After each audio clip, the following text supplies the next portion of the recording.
नमस्कार सूरवीरां नूं, साडी है नमस्कार सूरवीरां नूं। माता नहीं होवणी पंजाब वर्गी, पैदा जो महान सूरवीर कर गई, पैदा जो महान सूरवीर कर गई। देख के ते वैरी कतदे वहीरां नूं, साडी है नमस्कार, साडी है नमस्कार सूरवीरां नूं, साडी है नमस्कार सूरवीरां नूं। गुरु पीर ऐसे मिलने मुरीद नी, पंजाब देश जिन्ने किते भी शहीद नी, पंजाब देश जिन्ने किते भी शहीद नी।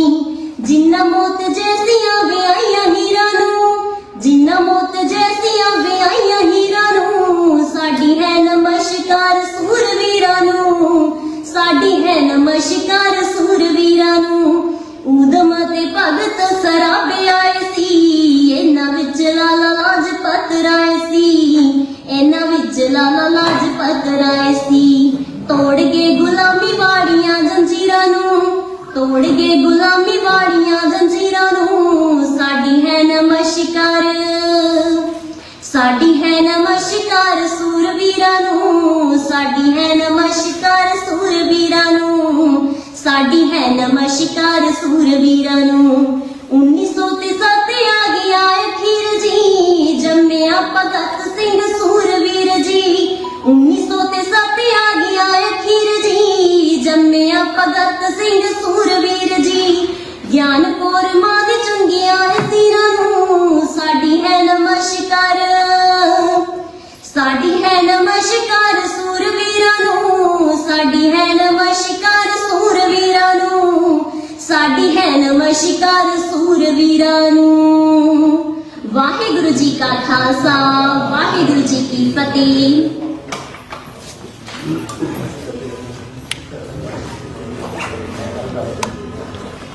बहुत बहुत धन्यवाद विद्यार्थियों का। और मैं साडे विच आए ने लोक संपर्क के डिप्टी डायरैक्टर साहबका सरदार बेगा सिंह जी, उन्होंने इतने आने का धन्यवाद करते हैं। साथ सुंदर सिंह जी, धालीवाल साहब, प्रीतम सिंह रपाल, किशनपुरा जी, और खास करके साडे दिल्ली तो पहुंचे ने दया सिंह जी। इन्होंने सारे स्टेज वालों आने सारे साडे सरदारा सिंह चीमा जी आए हैं, उन्होंने भी बहुत बहुत धन्यवाद करते हैं। सो हुण मैं अज का जिहड़ा समागम है ਉਹਦੀ शुरुआत जाके कि जिहड़ा पूंजीवत भाषण अज का वो जिहड़ा राही साहब बेनती करा, उन्होंने किताब भी लिखी है ते इत्थे उन्होंने काम है कि वो 15 मिनट वास्ते अपना जिहड़ा अज का जिहड़े विचार पेश करन ते असीं अगे अज दी जिहड़े समागम दी जिहड़ी रफ्ता कर सकते।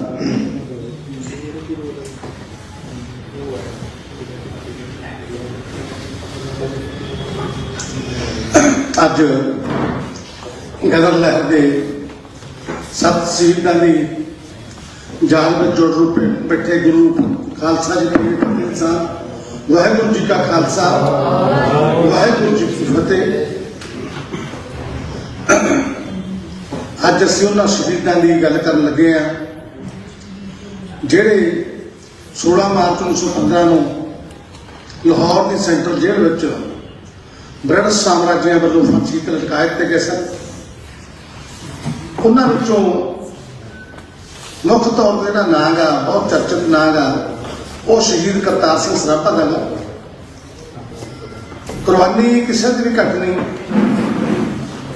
जिहड़े भाई सरैण सिंह छोटा, भाई सरैण सिंह वड्डा, मसीह सिंह गिलवाली, वो पिंड तो सन सारे, वो आम सधारण पेंडू किसान सन जिन्होंने गदर लहर का साथ दिता कि थे भाई हरनाम सिंह सियालकोटी, इन्हों सियालकोट जिले के पिंड से पट्टी बुलाया। इधरले पासों हाँ कंग वाले पासों आए सी गदर लहर, उधर तालमेल होया, उत्थों आए ने। तो जेडे भाई जगत सिंह है पिंड सुर सिंह वाला बड़ा मशहूर पिंड आ अपने इत्थे तरनताਰਨ जिले के होंदा, पहले अमृतसर के होंदा सीगा। ये कनेडा तो आए हुए सन। तो करतार सिंह सराभा जिहड़े ये अमरीका तो आए हुए सन। तो जिहड़े विष्णु गणेश पिंगले ने ਇਹ ਮਹਾਰਾਸ਼ਟਰ ਤੋਂ ਨੇ, ਪੂਨੇ ਦੇ ਨੇੜੇ ਦਾ ਇੱਕ ਪਿੰਡ ਆ, ਛੋਟਾ ਜਿਹਾ ਪਿੰਡ ਆ, ਇਹ ਵੀ ਅਮਰੀਕਾ ਪੜ੍ਹਨ ਗਏ ਉਸ ਸਮੇਂ। ਇਹ ਵੀ ਉੱਥੇ ਹੀ ਜਥੇ ਦੇ ਨਾਲ ਅਮਰੀਕਾ ਵੀ ਗਏ ਨੇ, ਪਰ ਜਿਹੜਾ ਮੁੱਖ ਤੌਰ ਤੇ ਕੰਮ ਕੀਤਾ ਉਹ ਆ ਕੇ ਪੰਜਾਬ 'ਚ ਕੀਤਾ, ਕਿਉਂਕਿ ਜਿਹੜੀ ਗਦਰ ਲਹਿਰ ਬਣੀ ਆ, ਗਦਰ ਲਹਿਰ ਦਾ ਗਠਨ ਹੋਇਆ, ਇਹਦੇ ਬਾਰੇ ਆਮ ਤੌਰ ਤੇ ਕਿਹਾ ਜਾਂਦਾ ਵੀ ਇਹਦਾ ਜਿਹੜਾ ਬੀਜ ਆ ਉਹਦਾ ਕੈਨੇਡਾ ਦੀ ਧਰਤੀ ਤੇ ਬੀਜਿਆ ਗਿਆ, ਪਰ ਜਾ ਕੇ ਬੂਟਾ ਇਹ ਜਿਹੜਾ ਉੱਭਰ ਕੇ ਵੱਡਾ ਹੋਇਆ ਉਹ ਅਮਰੀਕਾ ਦੀ ਧਰਤੀ ਤੇ ਹੋਇਆ। ਕਿਉਂਕਿ ਅਮਰੀਕਾ ਤੇ ਕੈਨੇਡਾ ਦੇ ਵਿੱਚ ਫਰਕ ਆ ਦੋਨਾਂ ਦੇਸ਼ਾਂ ਦਾ, ਵੀ ਜਿਹੜਾ ਅਮਰੀਕਾ ਦਾ ਉਹ ਆਜ਼ਾਦ ਮੁਲਕ ਸੀ, ਉਹ 1700 ਸਾਲ ਦੇ ਵਿੱਚ ਉਹਨਾਂ ਨੇ ਜਿਹੜੇ ਬ੍ਰਿਟਿਸ਼ ਸਾਮਰਾਜੀ ਸੀ ਅੰਗਰੇਜ਼, ਉਹਨਾਂ ਤੋਂ ਆਜ਼ਾਦੀ ਹਾਸਲ ਕਰ ਲਈ ਸੀ, ਉਹਨੂੰ ਦੇਸ਼ ਚੋਂ ਕੱਢਤਾ ਸੀ, ਆਜ਼ਾਦ ਮੁਲਕ ਸੀ ਉਦੋਂ। ਤੇ ਆਮ ਤੌਰ ਤੇ ਇਹੀ ਸਮਝਦਾ ਸੀ ਜਿਹੜਾ ਅਮਰੀਕਾ ਗਾ ਉਹ ਆਜ਼ਾਦੀ ਦਾ ਪ੍ਰਤੀਨਿਧ ਦੁਨੀਆ ਦੇ ਵਿੱਚ, ਤੇ ਆਜ਼ਾਦੀ ਦੀ ਭਾਵਨਾ ਉਹਦੇ ਵਿੱਚ ਬਹੁਤ ਜ਼ਿਆਦਾ ਆਜ਼ਾਦ ਮੁਲਕ ਸੀ, ਤੇ ਆਜ਼ਾਦੀ ਨੂੰ ਜਿੱਥੇ ਜਿੱਥੇ ਵੀ ਆਜ਼ਾਦੀ ਦੀਆਂ ਲਹਿਰਾਂ ਚੱਲਦੀਆਂ ਸੀ ਉਸ ਵਕਤ ਵੁਡਰੋ ਵਿਲਸਨ ਤੋਂ ਲੈ ਕੇ ਜਿਹੜੇ ਉੱਥੇ ਦੇ ਹੋਰ ਰਾਸ਼ਟਰਪਤੀ ਹੋਏ ਨੇ ਉਹ ਹਮਾਇਤ ਦਿੰਦੇ ਸੀ। ਇਹ ਸੀ ਕਿ ਤੁਸੀਂ ਅਮਰੀਕਾ ਦੇ ਵਿੱਚ ਜਾ ਕੇ ਆਪਣੇ ਵਿਚਾਰ ਪ੍ਰਗਟ ਕਰ ਸਕਦੇ ਆ। ਤੇ ਜਿਹੜੇ ਵੱਖ-ਵੱਖ ਦੇਸ਼ਾਂ ਤੋਂ ਭੱਜੇ ਹੋਏ ਇਨਕਲਾਬੀ ਸੀ, ਚਾਹੇ ਉਹ ਰੂਸ ਤੋਂ ਸੀ, ਚਾਹੇ ਭਾਰਤ ਤੋਂ ਲਾਲਾ ਹਰਦਿਆਲ ਹੋਣੀ ਜਾਂ ਹੋਰ ਬੰਗਾਲੀ ਇਨਕਲਾਬੀ ਸੀ, ਤਾਰਕਨਾਥ ਦਾਸ ਹੋਣੀ, ਉਹ ਸਾਰੇ ਅਮਰੀਕਾ ਜਾਂਦੇ ਸੀ ਜ਼ਿਆਦਾਤਰ। ਉੱਥੇ ਯਾਦ ਮੁਲਕ ਆਪਣੀ ਫੋਟੋ ਪੜੀ ਨਹੀਂ ਹੋਣੀ, ਉੱਥੇ ਜਾ ਕੇ ਆਪਾਂ ਵਿਚਾਰ ਪ੍ਰਗਟਾ ਸਕਦੇ ਹਾਂ। ਦੂਸਰਾ ਜਿਹੜਾ ਕੈਨੇਡਾ ਦਾ, ਕੈਨੇਡਾ ਦੇ ਬਾਰੇ ਉਹ ਡੋਮੀਨੀਅਨ ਸਟੇਟ ਸੀ, ਜਿਹਨੂੰ ਕਹਿੰਦੇ ਉਹ ਅੰਗਰੇਜ਼ਾਂ ਦੀ ਅੰਤਬਸਤੀ ਸੀ, ਪੂਰੀ ਤਰ੍ਹਾਂ ਗੁਲਾਮੀ ਨਹੀਂ ਸੀ। ਤੇ ਬਹੁਤਾ ਹੁੰਦਾ ਜਿਹੜਾ ਕੰਮਕਾਰ ਉਹ ਲੰਡਨ ਤੋਂ ਚੱਲਦਾ ਸੀਗਾ, ਤੇ ਉਹਨਾਂ ਦੀ ਆਪਣੀ ਚੋਣ ਪ੍ਰਣਾਲੀ ਸੀ, ਚੁਣੇ ਹੋਏ ਪ੍ਰਤੀਨਿਧ ਸਰਕਾਰਾਂ ਚਲਾਉਂਦੇ ਸੀਗੇ, ਪਰ ਉਹਨਾਂ ਦੇ ਵਿੱਚ ਜਿਹੜਾ ਬਹੁਤ ਦਖਲਅੰਦਾਜ਼ੀ ਸੀਗੀ ਉਹ ਇੰਗਲੈਂਡ ਵਾਲਿਆਂ ਦੀ ਸੀ, ਬ੍ਰਿਟਿਸ਼ ਸਾਮਰਾਜਿਆਂ ਦੀ, ਜਿਹਨੂੰ ਕਹਿੰਦੇ ਸੀ ਇਹ ਡੋਮੀਨੀਅਨ ਸਟੇਟ ਆ। ਤੇ ਉਹਨਾਂ ਦਾ ਜਿਹੜਾ ਰਾਜ ਆ ਅੰਗਰੇਜ਼ਾਂ ਦਾ ਉਹ ਫਿਰ ਭਾਰਤ ਤੇ ਵੀ ਸੀ ਤੇ ਕੈਨੇਡਾ ਤੇ ਵੀ ਸੀ। ਤੇ ਕੈਨੇਡਾ ਦੇ ਵਿੱਚ ਜਿਹੜੇ ਸਾਡੇ ਪਹਿਲੇ ਗਏ ਨੇ ਪੰਜਾਬੀ, ਤੇ ਜਿਨ੍ਹਾਂ ਦੇ ਵਿੱਚੋਂ ਵੱਡੀ ਗਿਣਤੀ ਸਿੱਖ ਸਨ, ਤੇ ਸਿੱਖਾਂ ਦੇ ਵਿੱਚੋਂ ਜਿਹੜੀ ਵੱਡੀ ਗਿਣਤੀ ਸੀ ਉਹ ਸੀ ਸਾਬਕਾ ਫੌਜੀਆਂ ਦੀ। ਤੇ ਕੈਨੇਡਾ ਬਾਰੇ ਇਹ ਪਤਾ ਹੀ ਮਤਲਬ ਸਭ ਤੋਂ ਪਹਿਲਾਂ ਸਾਬਕਾ ਫੌਜੀਆਂ ਨੂੰ ਲੱਗਿਆ ਸੀ, ਕਿਉਂਕਿ ਅੰਗਰੇਜ਼ਾਂ ਦੀ ਬਸਤੀ ਸੀਗਾ, ਇੱਕ ਤਰ੍ਹਾਂ ਦਾ ਅਰਧ ਬਸਤੀ ਸੀ। ਤੇ ਜਦੋਂ ਇਹ ਮਹਾਰਾਣੀ ਦੀ 1897 ਦੇ ਕਰੀਬ ਜੁਬਲੀ ਮਨਾਈ ਗਈ ਮਹਾਰਾਣੀ ਵਿਕਟੋਰੀਆ ਦੀ, ਤਾਂ ਉਦੋਂ ਮੈਂ ਦੁਨੀਆ ਭਰ ਦੇ ਫੌਜੀ ਸੀ ਉਹ ਇਕੱਠੇ ਕੀਤੇ ਇੰਗਲੈਂਡ ਦੇ ਵਿੱਚ ਉਹਨੂੰ ਸਲਾਮੀ ਦੇਣ ਦੀ ਖਾਤਰ। ਇੱਥੋਂ ਜਿਹੜੇ ਸਿੱਖ ਫੌਜੀ ਸੀ ਵੀ ਬਹੁਤ ਦਰਸ਼ਨੀ ਫੌਜੀ ਸੀਗੇ, ਲੰਬੇ ਕੱਦ ਸੀ, ਚੰਗੇ ਨਰੋਏ ਸਰੀਰ ਸੀ, ਸਿੱਖ ਕਿਸਾਨੀ ਦੇ ਵਿੱਚੋਂ ਆਏ ਹੋਏ ਸੀ। ਇਹਨਾਂ ਨੂੰ ਇੰਗਲੈਂਡ ਲਿਜਾਇਆ ਗਿਆ, ਇਹਨਾਂ ਨੇ ਵੀ ਮਹਾਰਾਣੀ ਨੂੰ ਸਲਾਮੀ ਦਿੱਤੀ ਉੱਥੇ। ਤੇ ਫਿਰ ਇਹਨਾਂ ਨੂੰ ਵਾਪਸ ਇੰਡੀਆ ਲਿਆਉਣਾ ਸੀ, ਭਾਰਤ ਲਿਆਉਣਾ ਸੀ। ਉਹਨਾਂ ਦਾ ਜਹਾਜ਼ ਨੇ ਕੈਨੇਡਾ ਜਾਣਾ ਸੀ, ਇਹਨੇ ਬਾਇਆ ਕੈਨੇਡਾ ਨੂੰ ਲੈ ਕੇ ਆਏ ਨੇ। ਉੱਥੇ ਨਾਰਥ ਦੇ ਵਿੱਚ ਜਿਹੜਾ ਹੈਗਾ ਉਹ ਹੈਲੀਫੈਕਸ ਆ, ਤੇ ਉਹ ਹੈਲੀਫੈਕਸ ਇੱਕ ਸਟੇਟ ਆ, ਹੁਣ ਮੇਰੇ ਮੂੰਹ ਤੇ ਨਾਮ ਫਿਰ ਰਿਹਾ ਸ਼ਾਇਦ, ਉਹਦੀ ਉਹ ਰਾਜਧਾਨੀ ਹੈ। ਉਹ ਇੰਗਲੈਂਡ ਤੋਂ ਰਸਤਾ ਤੋਂ ਹੈਲੀਫੈਕਸ ਨੂੰ ਸੀ। ਹੈਲੀਫੈਕਸ ਦੇ ਨਾਲ ਨਾਲ ਇਹ ਫਿਰ ਜਹਾਜ਼ ਆ ਜਿਹੜਾ ਜਦੋਂ ਸਮੁੰਦਰ ਲੱਗਦਾ ਗਾ, ਉਹ ਹੈਲੀਫੈਕਸ ਤੋਂ ਫਿਰ ਵੈਨਕੂਵਰ ਨੂੰ ਆਏ ਨੇ। ਤਾਂ ਜਦੋਂ ਉੱਥੇ ਸਿੱਖ ਫੌਜੀ ਸੀਗੇ, ਉਹਨਾਂ ਨੇ ਦੇਖਿਆ ਵੀ ਐਡਾ ਵੱਡਾ ਕੈਨੇਡਾ ਜਿਹਦੇ ਵਿੱਚ ਅੱਜ ਵੀ 3 ਟਾਈਮ ਜ਼ੋਨ ਨੇ, ਤੁਸੀਂ ਹੈਰਾਨ ਹੋਵੋਗੇ ਵੀ 3 ਟਾਈਮ ਜ਼ੋਨ ਨੇ, ਵੀ ਟੋਰਾਂਟੋ ਦਾ ਤੇ ਵੈਨਕੂਵਰ ਦਾ 3 ਘੰਟੇ ਦਾ ਫਰਕ ਆ। ਟੋਰਾਂਟੋ 3 ਘੰਟੇ ਪਹਿਲਾਂ ਸੂਰਜ ਚੜ੍ਹ ਜਾਂਦਾ, ਵੈਨਕੂਵਰ 'ਚ ਬਾਅਦ ਚੜ੍ਹਦਾ, ਇੰਨਾ ਫਰਕ ਆ। ਤੇ ਜੇ ਤੁਸੀਂ ਵੈਨਕੂਵਰ ਤੋਂ ਟੋਰਾਂਟੋ ਜਾਣਾ ਹੋਵੇ ਜਾਂ ਮੌਂਟਰੀਅਲ ਜਾਣਾ ਜਾਂ ਹੈਲੀਫੈਕਸ ਜਾਣਾ, ਤੇ ਜਿਹੜਾ ਉੱਥੋਂ ਦੇ 에ਅਰ ਕੈਨੇਡਾ ਦੇ ਜਹਾਜ਼ ਆ ਬੜੇ ਤੇਜ਼ ਚੱਲਣ ਵਾਲੇ, ਉਹਨਾਂ ਵਿੱਚ ਵੀ 5.5 ਘੰਟੇ ਤੋਂ 6 ਘੰਟੇ ਤੱਕ ਲੱਗਦੇ ਇਹਨਾਂ ਲੰਬਾ ਸਫ਼ਰ ਆ। ਕਿਸੇ ਦਾ 6000 ਕਿਲੋਮੀਟਰ ਆ, ਕਿਸੇ ਦਾ 5000 ਕਿਲੋਮੀਟਰ ਆ, ਇੰਨਾ ਵੱਡਾ ਕੈਨੇਡਾ। ਤੇ ਆਬਾਦੀ ਉਹਦੀ ਬਹੁਤ ਅੱਜ ਵੀ ਸਾਰੀ 3 ਕਰੋੜ ਦੇ ਕਰੀਬ, ਤੁਸੀਂ ਹੈਰਾਨ ਹੋਗੇ, 50 ਜਿੰਨੀ ਆਬਾਦੀ ਹੈ ਸਾਰੇ ਕੈਨੇਡਾ ਦੀ, ਐਡਾ ਵੱਡਾ ਖੇਤਰ ਵਾਲਾ। ਤੇ ਜਦੋਂ ਉੱਥੇ ਆਪਣੇ ਸਿੱਖ ਕਿਸਾਨਾਂ ਨੇ ਦੇਖਿਆ ਨੇ ਫੌਜੀ ਸੀ ਵੀ ਇਹ ਤਾਂ ਖੁੱਲ੍ਹਾ ਪਿਆ, ਇੰਨਾ ਮੈਦਾਨ ਆ ਤੇ ਇੰਨੀ ਉਪਜਾਊ ਧਰਤੀ ਆ, ਉੱਥੇ ਇੰਨੀ ਮੱਕੀ ਹੁੰਦੀ ਆ ਤੇ ਇੰਨੀ ਕਣਕ ਹੁੰਦੀ ਆ, ਸਰੋਂ ਦੇਖਦੇ ਹੁਣ ਕਨੋਲਾ ਕਹਿੰਦੇ ਨੇ ਵੀ। ਤੇ ਕੁਛ ਥਾਂ ਤੇ ਵੈਨਕੂਵਰ ਬ੍ਰਿਟਿਸ਼ ਕੋਲੰਬੀਆ ਵਾਲਾ ਖੇਤਰ ਨੂੰ ਛੱਡ ਕੇ ਇਹ ਜਿਹੜਾ ਹੈਗਾ ਵਿਨੀਪੈਗ ਹੋ ਗਿਆ, ਕੈਲਗਰੀ ਹੋ ਗਿਆ, ਜਹਾਂ ਟੋਰਾਂਟੋ, ਮੌਂਟਰੀਅਲ ਆ, ਇਹ ਕੁਦਰਤੀ ਐਡੀ ਵੱਡੀ ਉੱਥੇ ਦੇਣ ਆ ਵੀ ਜਿਵੇਂ ਆਪਾਂ ਕਰਾਹ ਲਾ ਕੇ ਧਰਤੀ ਪੱਧਰੀ ਕੀਤੀ ਹੁੰਦੀ ਆ, ਐ ਪੱਧਰੀ ਧਰਤੀ ਨੂੰ ਤੁਹਾਨੂੰ ਇੱਥੋਂ ਫੜ ਕੇ ਉਹ ਮੀਲਾਂ ਤੱਕ ਫਸਲੇ ਫਸਲਾਂ ਦਿੰਦੀਆਂ ਤੇ ਕਦੋਂ ਉੱਚਾ ਨੀਵਾ ਟੋਆ ਟੱਪਾ ਵੀ ਨਜ਼ਰ ਆਉਂਦਾ, ਇੰਨੀ ਪੱਧਰੀ ਧਰਤੀ ਆ। ਮੀਂਹ ਪੈਂਦਾ ਗਾ ਸਮੇਂ ਨਾਲ ਉੱਥੇ ਫਸਲਾਂ ਮੀਂਹ ਨਾਲ ਹੋ ਜਾਂਦੀਆਂ ਪਾਣੀ ਦੀ, ਫਿਰ ਉਹ ਕਣਕ ਬੀਜ ਦਿੰਦੇ ਨੇ, ਗਰਮੀ 'ਚ ਕਣਕ ਬੀਜਦੇ ਨੇ, ਤੇ ਸਰਦੀ 'ਚ ਉੱਥੇ ਹੁਣ ਟਰਾਂਟੋ ਦੇ ਵਿੱਚ ਏਰੀਏ 'ਚ ਬਰਫ਼ ਚੜ੍ਹ ਜਾਂਦੀ ਆ, ਗੋਡੇ ਗੋਡੇ ਅਲੱਗ-ਅਲੱਗ ਬਰਫ਼ ਚੜ੍ਹ ਜਾਂਦੀ ਆ, ਬਰਫ਼ ਦੇ ਟਿੱਪੇ ਬਰਫ਼ ਵੀ ਚਾਰ ਪਾਸੇ ਨਜ਼ਰ ਆਉਂਦੀ ਆ, ਕੋਈ ਪਰਿੰਦਾ ਨਜ਼ਰ ਨਹੀਂ ਆਉਂਦਾ, ਪੰਛੀ ਪਰਿੰਦਾ, ਉਹ ਕਣਕ ਸਾਰੀ ਉਹਦੇ ਥੱਲੇ ਪਈ ਰਹਿੰਦੀ ਆ। ਤੇ ਜਦੋਂ ਉਹਦੀ ਬਰਫ਼ ਪਿਘਲ ਕੇ ਉਹਨੂੰ ਪਾਣੀ ਲੱਗੀ ਜਾਂਦਾ, ਤੇ ਜਦੋਂ ਗਰਮੀਆਂ ਆਉਂਦੀਆਂ ਨੇ ਮਈ ਅਪ੍ਰੈਲ ਮਈ ਬਰਫ਼ ਪਿਘਲਦੀ ਆ, ਤਾਂ ਉਹ ਕਣਕ ਵੱਢਣ ਦੀ ਨਜ਼ਦੀਕ ਹੋ ਜਾਂਦੀ ਹੈ ਵਿੱਚੋਂ ਨਿਕਲ ਕੇ। ਇੱਦਾਂ ਦੀ ਧਰਤੀ ਦੇਖੋ ਨਾ ਮਨ ਲਲਚਾਇਆ ਵੀ ਆਪਾਂ ਵੀ ਇਸ ਧਰਤੀ ਤੇ ਯਾਰ ਆ ਜਾਈਏ, ਕਿਉਂ ਉਹਨੇ ਨੌਕਰੀ ਕਰਦੇ ਆ। ਤਾਂ ਉਹਨਾਂ ਨੇ ਫਿਰ ਉੱਥੋਂ ਫੌਜ ਚੋਂ ਨਾਂ ਕਟਾ ਕੇ ਜਿਹੜੇ ਪੰਜਾਬ ਦੇ ਸਿੱਖ ਸੀ, ਇਹ ਵੱਡੀ ਗਿਣਤੀ 'ਚ ਹਾਂਗਕਾਂਗ ਤੋਂ ਹੋਰ ਦੇਸ਼ਾਂ ਤੋਂ ਉੱਥੇ ਜਾਣੇ ਸ਼ੁਰੂ ਹੋਏ। ਪਹਿਲੇ ਜਿਹੜੇ ਸਿੱਖ ਪਰਿਵਾਰ ਆ ਉਹ ਸੀਸ ਸਿੰਘ ਸੁਖ ਸਿੰਘ ਵਾਲੇ ਪਿੰਡ ਤੋਂ ਸਨ, ਜਿਹੜੇ ਉੱਥੇ ਪਰਿਵਾਰ ਸਮੇਤ ਗਏ ਨੇ। ਫਿਰ ਥੋੜੇ ਸਾਲਾਂ 'ਚ 8-10 ਹਜ਼ਾਰ ਸਿੱਖ ਉੱਥੇ ਚਲਿਆ ਗਿਆ, ਤੇ ਉਹਦੇ ਵਿੱਚੋਂ ਮਤਲਬ ਉਹਨਾਂ ਨੇ ਜਾ ਕੇ ਉੱਥੇ ਆਪਣੀਆਂ ਜ਼ਮੀਨਾਂ ਵੀ ਬਣਾ ਲਈਆਂ ਤੇ ਵੱਡੇ ਵੱਡੇ ਕੰਮ ਵੀ ਸ਼ੁਰੂ ਕੀਤੇ। ਡੈਰੀ ਫਾਰਮ ਸ਼ੁਰੂ ਕੀਤਾ, ਲੱਕੜ ਦੀਆਂ ਮਿੱਲਾਂ ਸੀ ਵੈਨਕੂਵਰ ਖੇਤਰ ਦੇ ਵਿੱਚ, ਲੰਬੜ ਮਿੱਲਾਂ ਜਿਹਨੂੰ ਕਹਿੰਦੇ ਨੇ, ਉਹ ਲੰਬੜ ਮਿੱਲਾਂ ਦੇ ਵਿੱਚ ਸਾਈਮਨ ਫਰੇਜ਼ਰ ਦਰਿਆ ਦੇ ਕੰਢੇ ਤੇ ਸੀ, ਪਹਾੜਾਂ ਦੇ ਵਿੱਚੋਂ ਦੂਰੋਂ ਲੱਕੜ ਕੈਨੇਡਾ ਦੀ ਜਿਹੜੀ ਬਹੁਤ ਮਹਿੰਗੀ ਲੱਕੜਾਂ ਤੇ ਬਹੁਤ ਮੋਟੀਆਂ ਲੱਕੜਾਂ ਗੇਲੀਆਂ ਸੀ, 30-40 ਫੁੱਟ ਦੀਆਂ ਹੁੰਦੀਆਂ ਸੀ ਧਰਕੇ। ਤੇ ਸਾਡੇ ਪੰਜਾਬੀਆਂ ਨੇ ਉੱਥੇ ਕੰਮ ਕਰਨ ਵਾਲਾ ਹਾਥ ਲਾਧੀ ਵੇਚਦਾ, ਇੱਥੋਂ ਖੇਤੀ ਦਾ ਕੰਮ ਕਰਨ ਵਾਲੇ ਗਏ ਸੀ, ਰਿਸ਼ਟ-ਫੁੱਟ ਸਰੀਰ ਸੀ ਵੀ ਜਿਹੜੀ ਗੇਲੀ ਨੂੰ ਗੋਰੇ ਉਹ ਰੇੜੀ ਤੇ ਰੱਖ ਕੇ ਖਿੱਚਦੇ ਸੀਗੇ ਟਾਇਰਾਂ ਵਾਲੇ ਤੇ ਮੋਢਾਂ ਤੇ ਚੁੱਕੀ ਫਿਰਦੇ ਸੀ ਉੱਥੇ। ਪਾਸੇ ਅੱਡਾ ਤੇ ਕਿਹੜਾ ਰੇੜੀ ਤੇ ਲੱਗੂਗਾ, ਉਹਨੇ ਆਪਣਾ ਕੁਆਂਟਲ 2 ਕੁਆਂਟਲ ਦੇ ਤੂੰ ਮੇਰੇ ਮੋਢੇ ਤੇ ਰੱਖ ਤਾਂ ਕਿ ਆਲੇ ਤੇ ਸੁੱਟਦੇ ਨਹੀਂ। ਇਹਨਾਂ ਤਾਕਤ ਮਾਤੀ। ਪਰ ਹੁਣ ਉਹਦੇ ਬਾਰੇ ਜਦੋਂ ਇਹਨੂੰ ਪਤਾ ਲੱਗਿਆ ਗੋਰਿਆਂ ਨੂੰ ਵੀ ਇੰਨੀ ਵੱਡੀ ਗਿਣਤੀ 'ਚ ਸਿੱਖਾਂ ਦਾ ਪ੍ਰਵਾਸ ਹੋ ਰਿਹਾ ਹੈ ਇੱਧਰ ਨੂੰ, ਤਾਂ 1908 ਦੇ ਵਿੱਚ ਲੰਡਨ ਨੇ ਤੇ ਇੰਗਲੈਂਡ ਵਾਲਿਆਂ ਨੇ ਤੇ ਭਾਰਤ ਵਾਲਿਆਂ ਨੇ ਤਿੰਨਾਂ ਨੇ ਰਲ ਕੇ ਇੱਕ ਮੀਟਿੰਗ ਕੀਤੀ। ਕਲੀਵਲੈਂਡ ਸੀ ਜਿਹੜਾ ਉੱਥੋਂ ਦਾ ਖੁਫੀਆ ਏਜੰਸੀ ਦਾ ਡਾਇਰੈਕਟਰ, ਉਹਨਾਂ ਨਾਲ ਵੀ ਇਹ ਤਾਂ ਬਹੁਤ ਵੱਡੀ ਗਿਣਤੀ ਜਿਹੜੇ ਆ ਰਹੇ ਨੇ ਸਿੱਖ ਨੇ, 2-3 ਗੱਲਾਂ ਬੜਾ ਨੁਕਸਾਨ ਹੋਊਗਾ। ਵੀ ਇੱਕ ਤਾਂ ਇਹ ਵੀ ਜਿਹੜੇ ਇੱਥੋਂ ਆਪਾਂ ਫੌਜ ਦੇ ਵਿੱਚ ਰਾਖਣਾ ਕੀਤਾ ਹੋਇਆ ਪੰਜਾਬ ਨੂੰ, ਵੀ ਇੱਥੇ ਬਾਹਰ ਤੁਸੀਂ ਲੇਬਰ ਲਈ ਨਹੀਂ ਜਾ ਸਕਦੇ, ਕਿ ਇੱਥੋਂ ਸਭ ਸਾਨੂੰ ਜਿਹੜੇ ਪਠਾਨ ਆ ਤੇ ਮੁਸਲਮਾਨ ਤੇ ਸਿੱਖ ਆ, ਇਹ ਫੌਜੀ ਭਰਤੀ ਲਈ ਕੀਤਾ ਸਕਦਾ, ਇੱਥੋਂ ਦੀ ਫੌਜੀ ਲਈ ਭਰਤੀ ਕਰਾਉਣੇ ਆ। ਤੇ ਜੇ ਆਉਣ ਲੱਗੇ ਇਸ ਤਰ੍ਹਾਂ ਤਾਂ ਸਾਡੀ ਫੌਜੀ ਭਰਤੀ ਦਾ ਅਸਰ ਹੋ ਜੂ, ਕਿਸੇ ਸਿੱਖ ਨੇ ਫੌਜ ਨਹੀਂ ਹੋਣਾ, ਉਹ ਤਾਂ ਜਹਾਜ਼ ਭਰ ਕੇ ਤੈਨੂੰ ਤੁਰੇ ਆਉਂਦੇ ਨੇ। ਦੂਸਰੇ ਨੰਬਰ ਤੇ ਤੁਹਾਨੂੰ ਇਹ ਕਿਹਾ ਅੰਗਰੇਜ਼ਾਂ ਨੇ ਗੁਪਤ ਰਿਪੋਰਟਾਂ 'ਚ ਵੀ ਆਪਾਂ ਇਹਨਾਂ ਦਾ ਰਾਜ ਹੋਇਆਗਾ ਮਹਾਰਾਜਾ ਰਣਜੀਤ ਸਿੰਘ ਆ 1849 ਦੇ ਵਿੱਚ ਆਪਾਂ ਨੂੰ ਸੰਧੀਆਂ ਕੀਤੀਆਂ ਨੇ ਵੀ ਜਦੋਂ ਮਹਾਰਾਜਾ ਦਲੀਪ ਸਿੰਘ ਬਾਲਗ ਹੋ ਗਿਆ, ਆਪੇ ਉੱਤੇ ਰੈਜੀਮੈਂਟ ਬਿਠਾਇਆ, ਆਪ ਉਦੋਂ ਅਸੀਂ ਥੋੜਾ ਰਾਜ ਵਾਪਸ ਕਰਾਂਗੇ।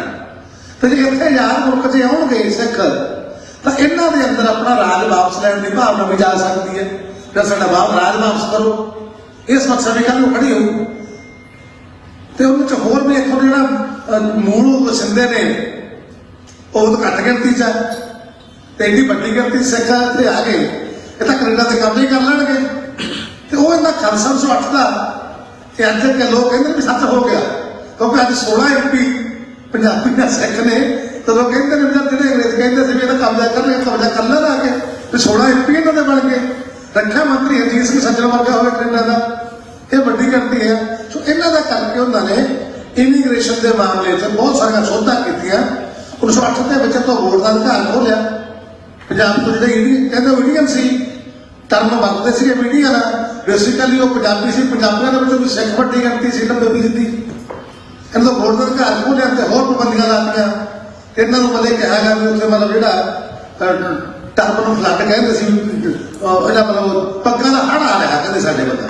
ਤੇ ਉੱਥੋਂ ਦੇ ਜਿਹੜੇ ਨਸਲਵਾਦੀ ਸੀਗੇ ਟੋਰੀ ਕੰਜ਼ਰਵੇਟਿਵ ਪਾਰਟੀ ਦੇ MP ਸਟੀਵਨਸਨ ਵਗੈਰਾ, ਉਹਨਾਂ ਨੇ ਪ੍ਰਚਾਰ ਕਰਨਾ ਸ਼ੁਰੂ ਕੀਤਾ ਵੀ ਇਹ ਤਾਂ ਬਹੁਤ ਮਾੜਾ ਹੋ ਜੂ, ਇਹ ਤਾਂ ਅਸਭਿਅਕ ਲੋਕ ਨੇ, ਤੇ ਸਾਡਾ ਜਿਹੜਾ ਦੇਸ਼ ਦਾ ਸਭਿਅਕ ਆ ਮਸਾਇਲ ਨੂੰ ਅਸੀਂ ਬਣਾਇਆ ਤੇ ਆ ਕੇ ਇਹਨੂੰ ਪਲੀਟ ਕਰ ਦੇਣਗੇ, ਪਲੂਟ ਕਰ ਦੇਣਗੇ। ਤੇ ਪਾਬੰਦੀਆਂ ਲਾਤੀਆਂ।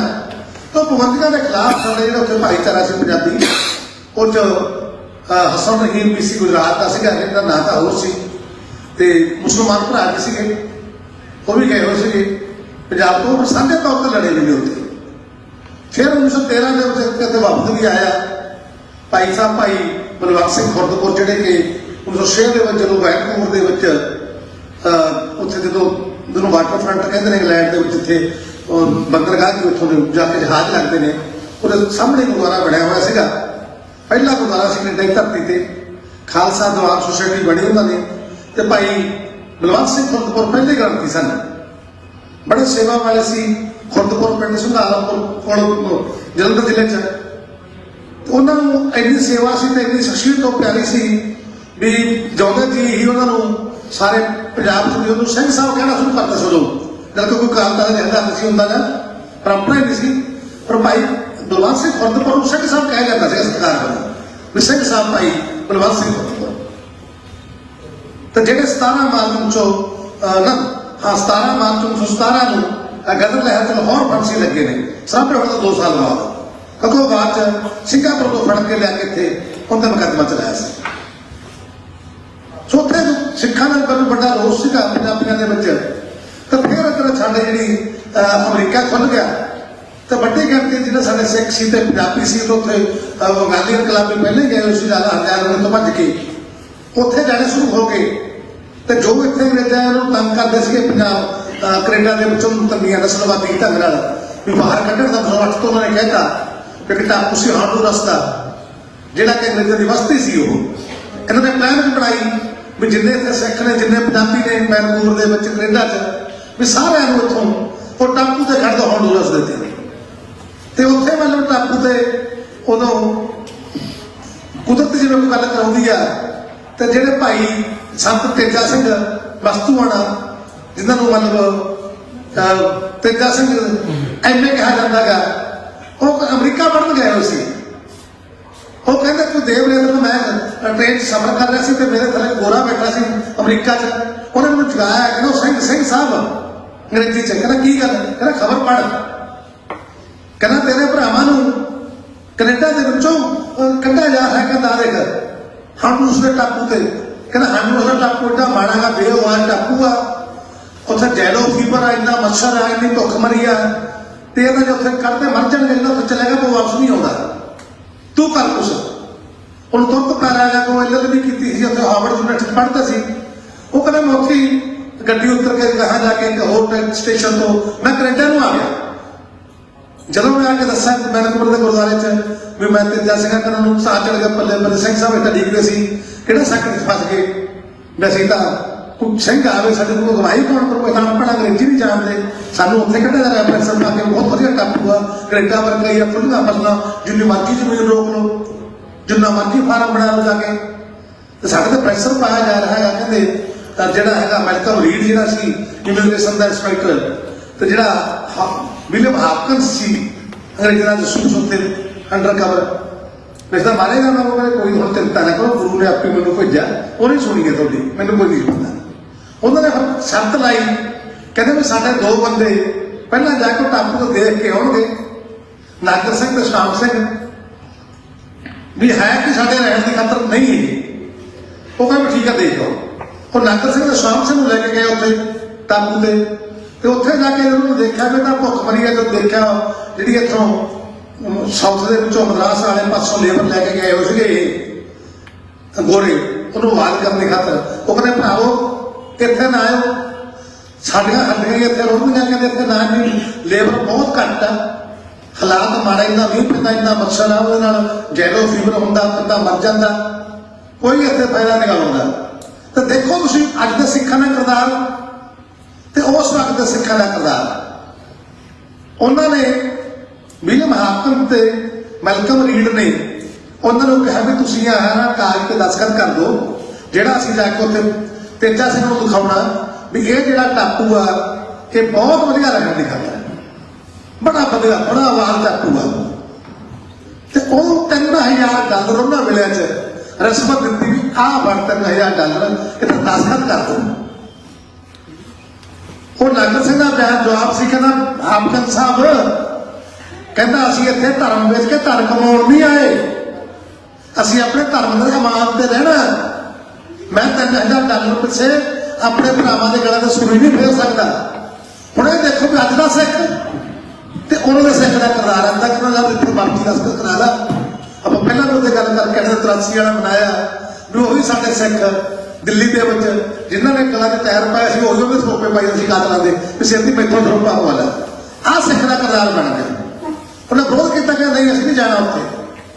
ਉਹ ਕਹਿੰਦੇ ਚੱਲ ਤੁਹਾਨੂੰ ਦੇਖਾਂਗੇ ਫਿਰ। ਉਹ ਕਹਿੰਦੇ ਕੋਈ ਦੇਖੋਗੇ ਤਾਂ ਜਿਵੇਂ ਸ਼ਹੀਦ ਆ। ਉੱਥੋਂ ਟੱਕਰ ਸ਼ੁਰੂ ਹੋ ਗਈ ਸੀ ਅੰਗਰੇਜ਼ਾਂ ਨਾਲ।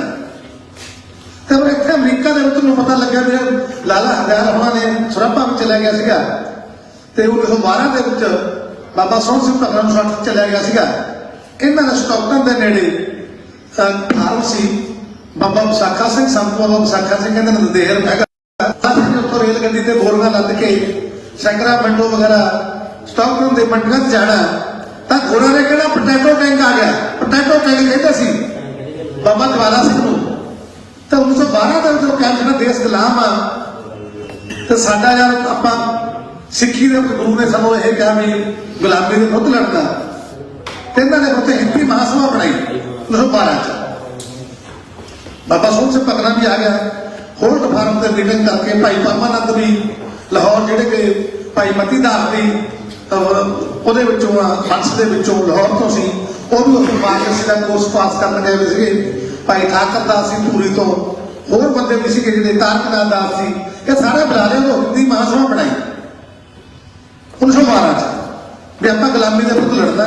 ਤੇ ਪਹਿਲੀ ਵਾਰ ਉਦੋਂ ਬਾਬਾ ਵਿਸਾਖਾ ਸਿੰਘ ਨੇ ਤੇ ਬਾਬਾ ਜਵਾਲਾ ਸਿੰਘ ਨੇ ਤੇ ਭਾਈ ਸੰਤੋਖ ਸਿੰਘ ਨੇ ਜਿਹੜੇ ਉੱਥੇ ਪੜ੍ਹਾਈ ਕਰਨ ਲਈ ਗਏ ਸੀ ਅਮਰੀਕਾ 'ਚ। ਸਿੰਗਾਪੁਰ ਦੇ ਇਹਦਾ ਫਾਦਰ ਸਾਹਿਬ ਰਹਿੰਦੇ ਸੀਗੇ ਤੇ ਉੱਥੇ ਪਹਿਲੀ ਵਾਰ ਗੁਰੂ ਗ੍ਰੰਥ ਸਾਹਿਬ ਦੇ ਸਾਹਮਣੇ ਹੁਕਮਨਾਮਾ ਲਿਆ ਵੀ ਅਸੀਂ ਹੁਣ ਆਪਣਾ ਜਿਹੜੀ ਜ਼ਿੰਦਗੀ ਆ ਇਹ ਦੇਸ਼ ਦੇ ਲੇਖੇ ਲਾਂਗੇ, ਲੋਕਾਂ ਦੀ ਸੇਵਾ ਦੇ ਲੇਖੇ ਲਾਂਗੇ।